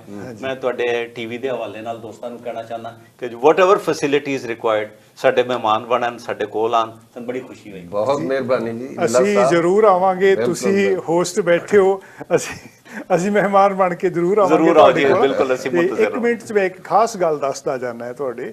ਸਾਡੇ ਨਾਨਾ ਜੀ ਪਾਕਿਸਤਾਨ ਤੋਂ ਆਏ, ਸਾਰੇ ਪਾਕਿਸਤਾਨ ਤੋਂ ਆਏ ਨੇ। ਉਸ ਵੇਲੇ ਦੇ ਉਹਨਾਂ ਦੇ ਦੋਸਤ ਜਿਹੜੇ ਸੀ, ਉਹ ਜਦੋਂ ਇੱਥੇ ਆ ਗਏ ਤਾਂ ਉਹਨਾਂ ਨੂੰ ਹਰ ਸਾਲ ਲੱਭਣ ਜਾਂਦੇ ਰਹੇ ਨਨਕਾਣਾ ਸਾਹਿਬ। ਅੱਛਾ। ਵੀ ਉਹ ਆਉਣਗੇ ਕਦੇ, ਉਹ ਨਹੀਂ ਮੁੜ ਸਕੇ। ਮੁੜ ਕੇ ਉਹ ਇੱਥੋਂ ਆ ਕੇ ਅੱਖਾਂ ਤੋਂ ਪ੍ਰੋਬਲਮ ਆ ਗਈ ਉਹਨਾਂ ਨੂੰ।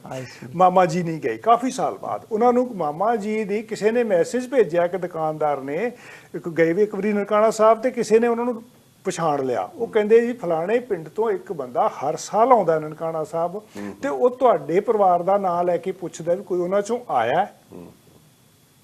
ਉਹਨੇ ਫਿਰ ਪੁੱਛਿਆ ਵੀ ਹੁਣ ਉਹ ਬੰਦਾ ਕਿੱਥੇ ਆ, ਮੈਂ ਉਹਨਾਂ ਨੂੰ ਮਿਲਣਾ ਹੈ। ਉਹ ਕਹਿੰਦੇ ਵੀ ਹੁਣ ਤੇ ਉਹ ਮਰ ਗਿਆ ਹੈ ਜਿਹੜਾ ਹਰ ਸਾਲ ਆਉਂਦਾ ਸੀ। ਤੁਸੀਂ ਕਿਧਰੇ ਅਖਬਾਰ 'ਚ ਪੜ੍ਹਿਆ ਹੋਣਾ ਜੀ ਕੋਈ ਅੱਗੇ ਸਟੋਰੀ ਬੁੱਕੀ ਨਹੀਂ। ਅੱਛਾ।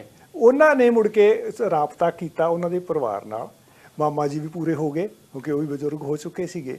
ਹੁਣ ਉਧਰ ਜਿਹੜੇ ਨਾਨਾ ਜੀ ਦੇ ਦੋਸਤ ਸੀ, ਉਹਨਾਂ ਦੇ ਪੋਤੇ ਤੇ ਮੇਰੇ ਨਾਨਾ ਜੀ ਦੇ ਪੋਤੇ, ਉਹ ਆਪਸ ਵਿੱਚ ਦੋਸਤ ਬਣੇ ਆ। ਉਹ ਇੱਧਰ ਆਉਂਦੇ ਆ, ਇਹ ਉੱਧਰ ਜਾਂਦੇ। ਅੱਛਾ। ਹੁਣ ਕਿੰਨੀ ਕਨੈਕਸ਼ਨ ਜਿਹੜੇ ਹੋ ਗਏ ਆ ਸੋਸ਼ਲ ਮੀਡੀਆ ਨੇ, ਖਾਸ ਕਰਕੇ ਲੋਕੀ YouTube ਦੇ ਉੱਤੇ ਪਾਉਂਦੇ ਆ। ਹਾਂ। ਤੇ ਆ ਪਿਛਲੇ ਮੇਰਾ ਖਿਆਲ ਇੱਕ ਮਹੀਨੇ ਦੇ ਵਿੱਚ 6-7 ਫੈਮਲੀਜ਼ ਜਿਹੜੀਆਂ ਆਫਟਰ 75 ਇਅਰਸ ਜਾਂ ਇਹ ਮੈਂ ਤੁਹਾਨੂੰ ਦੱਸਣ ਵਾਲਾ ਸੀ ਜੀ, ਉਹ ਉਹ ਜੋ ਕਰਤਾਰਪੁਰ ਜਦੋਂ ਖੁੱਲਿਆ ਦਾਦਿਆਂ ਦੀ ਦੋਸਤੀ ਪੋਤੇ ਨਿਭਾ ਰਹੇ ਆ। ਲੋਕਾਂ ਦੀ ਸਾਂਝ ਦੋ ਇੰਨੀ ਸਕੇ ਡੂੰਘੀ ਹੈ। ਬਿਲਕੁਲ ਬਿਲਕੁਲ। ਤੇ ਆਪਾਂ ਹੁਣ ਇਹਦੇ ਨਾਲ ਹੀ ਦਰਸ਼ਕਾਂ ਤੋਂ ਇਜਾਜ਼ਤ ਚਾਹੁੰਦੇ ਆ।